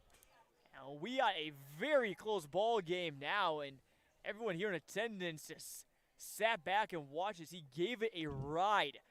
Funny, earlier in the game I was going to mention, I believe we've seen, we mentioned this at Pitchers League, not a ton of home runs, although you will see, a couple here and there. I believe we've seen a home run every game so far in the Sunday Morning Game of the Week on CSM. And that was in jeopardy until Meyer sent that one beyond the fence. That was an exclamation point right there. That was not a home run. That was an exclamation point. That was a gunner smash. That was a special moment. I know Brad was proud of that. But the game goes on. Still business to take care of. 3 straight breaking balls here to start plate appearance. So it's Julio Torres, who's 1 for 3 with an RBI single. Kaiser trying to get out of this one. That one low and away. You It's tough not to chase that one, ball game on the line there, and you really don't want to take a called strike 3, but it's a really good take there, leaving that one in the dirt. Got to protect the plate here if you're Torres. Don't want to get rung up looking. Swing if it's close. Here's the 2-2. Another breaking ball. Chopped back to Kaiser. He will underhand it to Pajoli. He lost it. This game is not over. Wow. We talked about the right fielder struggling with that sun, but being able to make the catch there, it definitely went straight into the sun. This is the time of the night. As a first baseman myself, I will tell you, this is the time of the night. That is not an easy play. You get crossed up. Really a challenge right there. And, folks, you're exactly right, John. Do not touch that dial. This game is not over. The Movesmart Mariners, the comeback kids, the last year they're second to last in the league. This year they're in second place in the league. They are not going down without a fight. That was Bo Honeycutt. Big swing and a miss there. He made some good plays today over at third, but a busy man in the field. And he's 1 for 3 at the plate with a single, a fielder's choice, and a strikeout. Torres dives back into first, and you have to wonder how aggressive or not aggressive they might be. Again, if he steals second, a base hit ties the ball game if you're Honeycutt. You see first base coach Bernardo Martinez holding his hand out, holding his hat out. There goes Torres, and they will run on Schulte, who probably came to the ballpark thinking that probably didn't think he was going to catch today, especially in high leverage moments, but Torres steals the bag, and now Kaiser is in a bit more trouble. Runner in scoring position, 2 outs. One rides inside in the ball. Got to wonder if Torres was able to get a little bit better of a jump there, knowing that Kaiser probably didn't want to pick off. As hard as it is for the first baseman to see the ball. 95% of the field is covered in shadow except for first base right now. Yeah. Another fine breaking ball from Kaiser. And a lot of times as a hitter, too, that's difficult when the ball goes in and out of shadows. Makes it really hard to see. Yeah. So now 2-2. Mariners down to their last strike again, but they found a heartbeat every single time. Kaiser eyes the runner. Comes in. That one's in the dirt. Good stop by Schulte to keep it in front of him. Now it's a full count. So Kaiser again struck out 6 or 7 of the first 9 batters he saw, but Movesmart has given him all he can handle here in the bottom of the 7th. 3-2. Swung on and missed. Kaiser shuts the door, and the Jacks barely hang on in a thriller of a game. 6-5 your final. But how about the Mariners making a game out of it? A 3-run homer by Brad Meyer in the bottom of the 7th. Torres gets stranded in scoring position, and the Jacks do just enough to move to 8-2 on the year. Movesmart drops to 5-3. Talked about the Jacks. They wanted to get more than those 4 runs. They figured they would need more, and thankfully they didn't, but they almost did. I've said it many times. You've heard this phrase, you can't script it. Just when you think you know where the ball's going to bounce, just when you think you know what's going to happen, you think this game's in wraps, you think, hey, I can, coast here. You can never take your foot off the gas in this league. That's the game of baseball. You're never out until that final out. Rallies are rallies for a reason. The Mariners had their rally tortoise, I think, in the dugout, trying to stir them up. Torty was trying to shake him up, and boy, oh boy, Brad Meyer really put a charge in that one. Really a special moment for Brad and for the Mariners as they talked out there at home plate. But what a wonderful win for the Poor Brothers Jacks. They're first place for a reason. They're the defending champs for a reason, and they're making a statement right here, folks. They are absolutely the team to beat once again here, 2024 Sunday Morning League campaign. A great ball game tonight, and just gets really excited for the playoffs. I mean, think about the great atmosphere we had and the close game, and just all amplified when we get to playoff time. So we'll see how the regular season plays out, and then really excited to see what goes on in the postseason. Certainly, definitely keep an eye on the regular season race. Jackson first right now. Movesmart drops to 5-3, but they'll still be near the top of the league as well. Lots of teams still in it, though. It's very early on in the season. Got about 21 games, and we're only about just not even halfway through, about a third of the way through at this point. So plenty of baseball left to be played. Lots of fun things coming up in July, like Tim said, the Dozer series, the regular weekday games on Sundays, Wednesdays, a couple weekdays as well. Head on out to those. Play at Richwoods, Tremont, Dunlap, Eastside Center. Am I missing any? I believe I might. P&D. Peoria Notre Dame Yep. is a host site for a few of our games this summer. And, yeah, we're all around the community here. We're out here. We're the Peoria Sunday Morning League. We play in East Peoria. We play in Tremont. We play in some of the surroundings. But our home is right here in East Peoria and Peoria. So come on out to the ballpark during the month of July, folks. Really come out and celebrate this league, celebrate this history, support your favorite team. And come out to Dozer Park, like we said, for the Dozer series. You don't want to miss that. If you want to take part in our golf outing, reach out to one of our managers. Lots of fun in store as we approach the second half of the year, and we're going to be hearing more from these the Clutch Sports Media folks once we get to the playoffs. We'll be excited to see playoff baseball under the lights here at Dave Rogers Field with the Clutch Sports team broadcasting around the world. Certainly, that'll do it for our regular season coverage, but again, we'll be back for the playoffs starting in early August 4th, 5th, 6th, 7th, all 4 playoff games. I mean, more than that, but we'll have 4 of them coming your way on ClutchSportsIL.com and Clutch Sports Media's YouTube channel as well. But between now and then, stay tuned to our social medias. You can follow us on Facebook and Instagram at Clutch Sports Media. That's our username, or Clutch Sports IL on Twitter, or X if you want to call it. Also follow the Peoria Sunday Morning League on all of their social media as well, Facebook, Instagram, and Twitter as well. But tonight, great baseball, great night, great company as well. I want to thank all of our people that helped make tonight's broadcast possible. Also our sponsors, BodyArmor, as well as the Movesmart Group and Poor Bros Tap Room up in East Peoria. I thank them for helping make tonight's broadcast possible, as well as all of our crew, Ethan Carboni behind the camera, Owen Cook, our producer, and my fantastic broadcast partners, Wesley Stombaugh, making his Clutch Sports Media debut tonight. Wesley, Awesome. Thank you for coming out. Way to go. Way to go, buddy. And Tim Cundiff as well. Always great having Tim in the booth as well. Had lots of fun with you fellas tonight, and we saw a great ball game. But that will about wrap it up from East Peoria. Your final score tonight, Poor Bros 6, Movesmart 5, in a thriller in the Peoria Sunday Morning League. Have a great rest of your weekend, folks. We will talk to you next month, or I should say early August, at least for Sunday Morning League baseball on CSM. Have a great night. Henry the Tortoise, if you can hear this, come on back home, buddy. Come on back home, Henry. We miss you, buddy. Come on home. So long, folks. Have a good one. That was for Torty.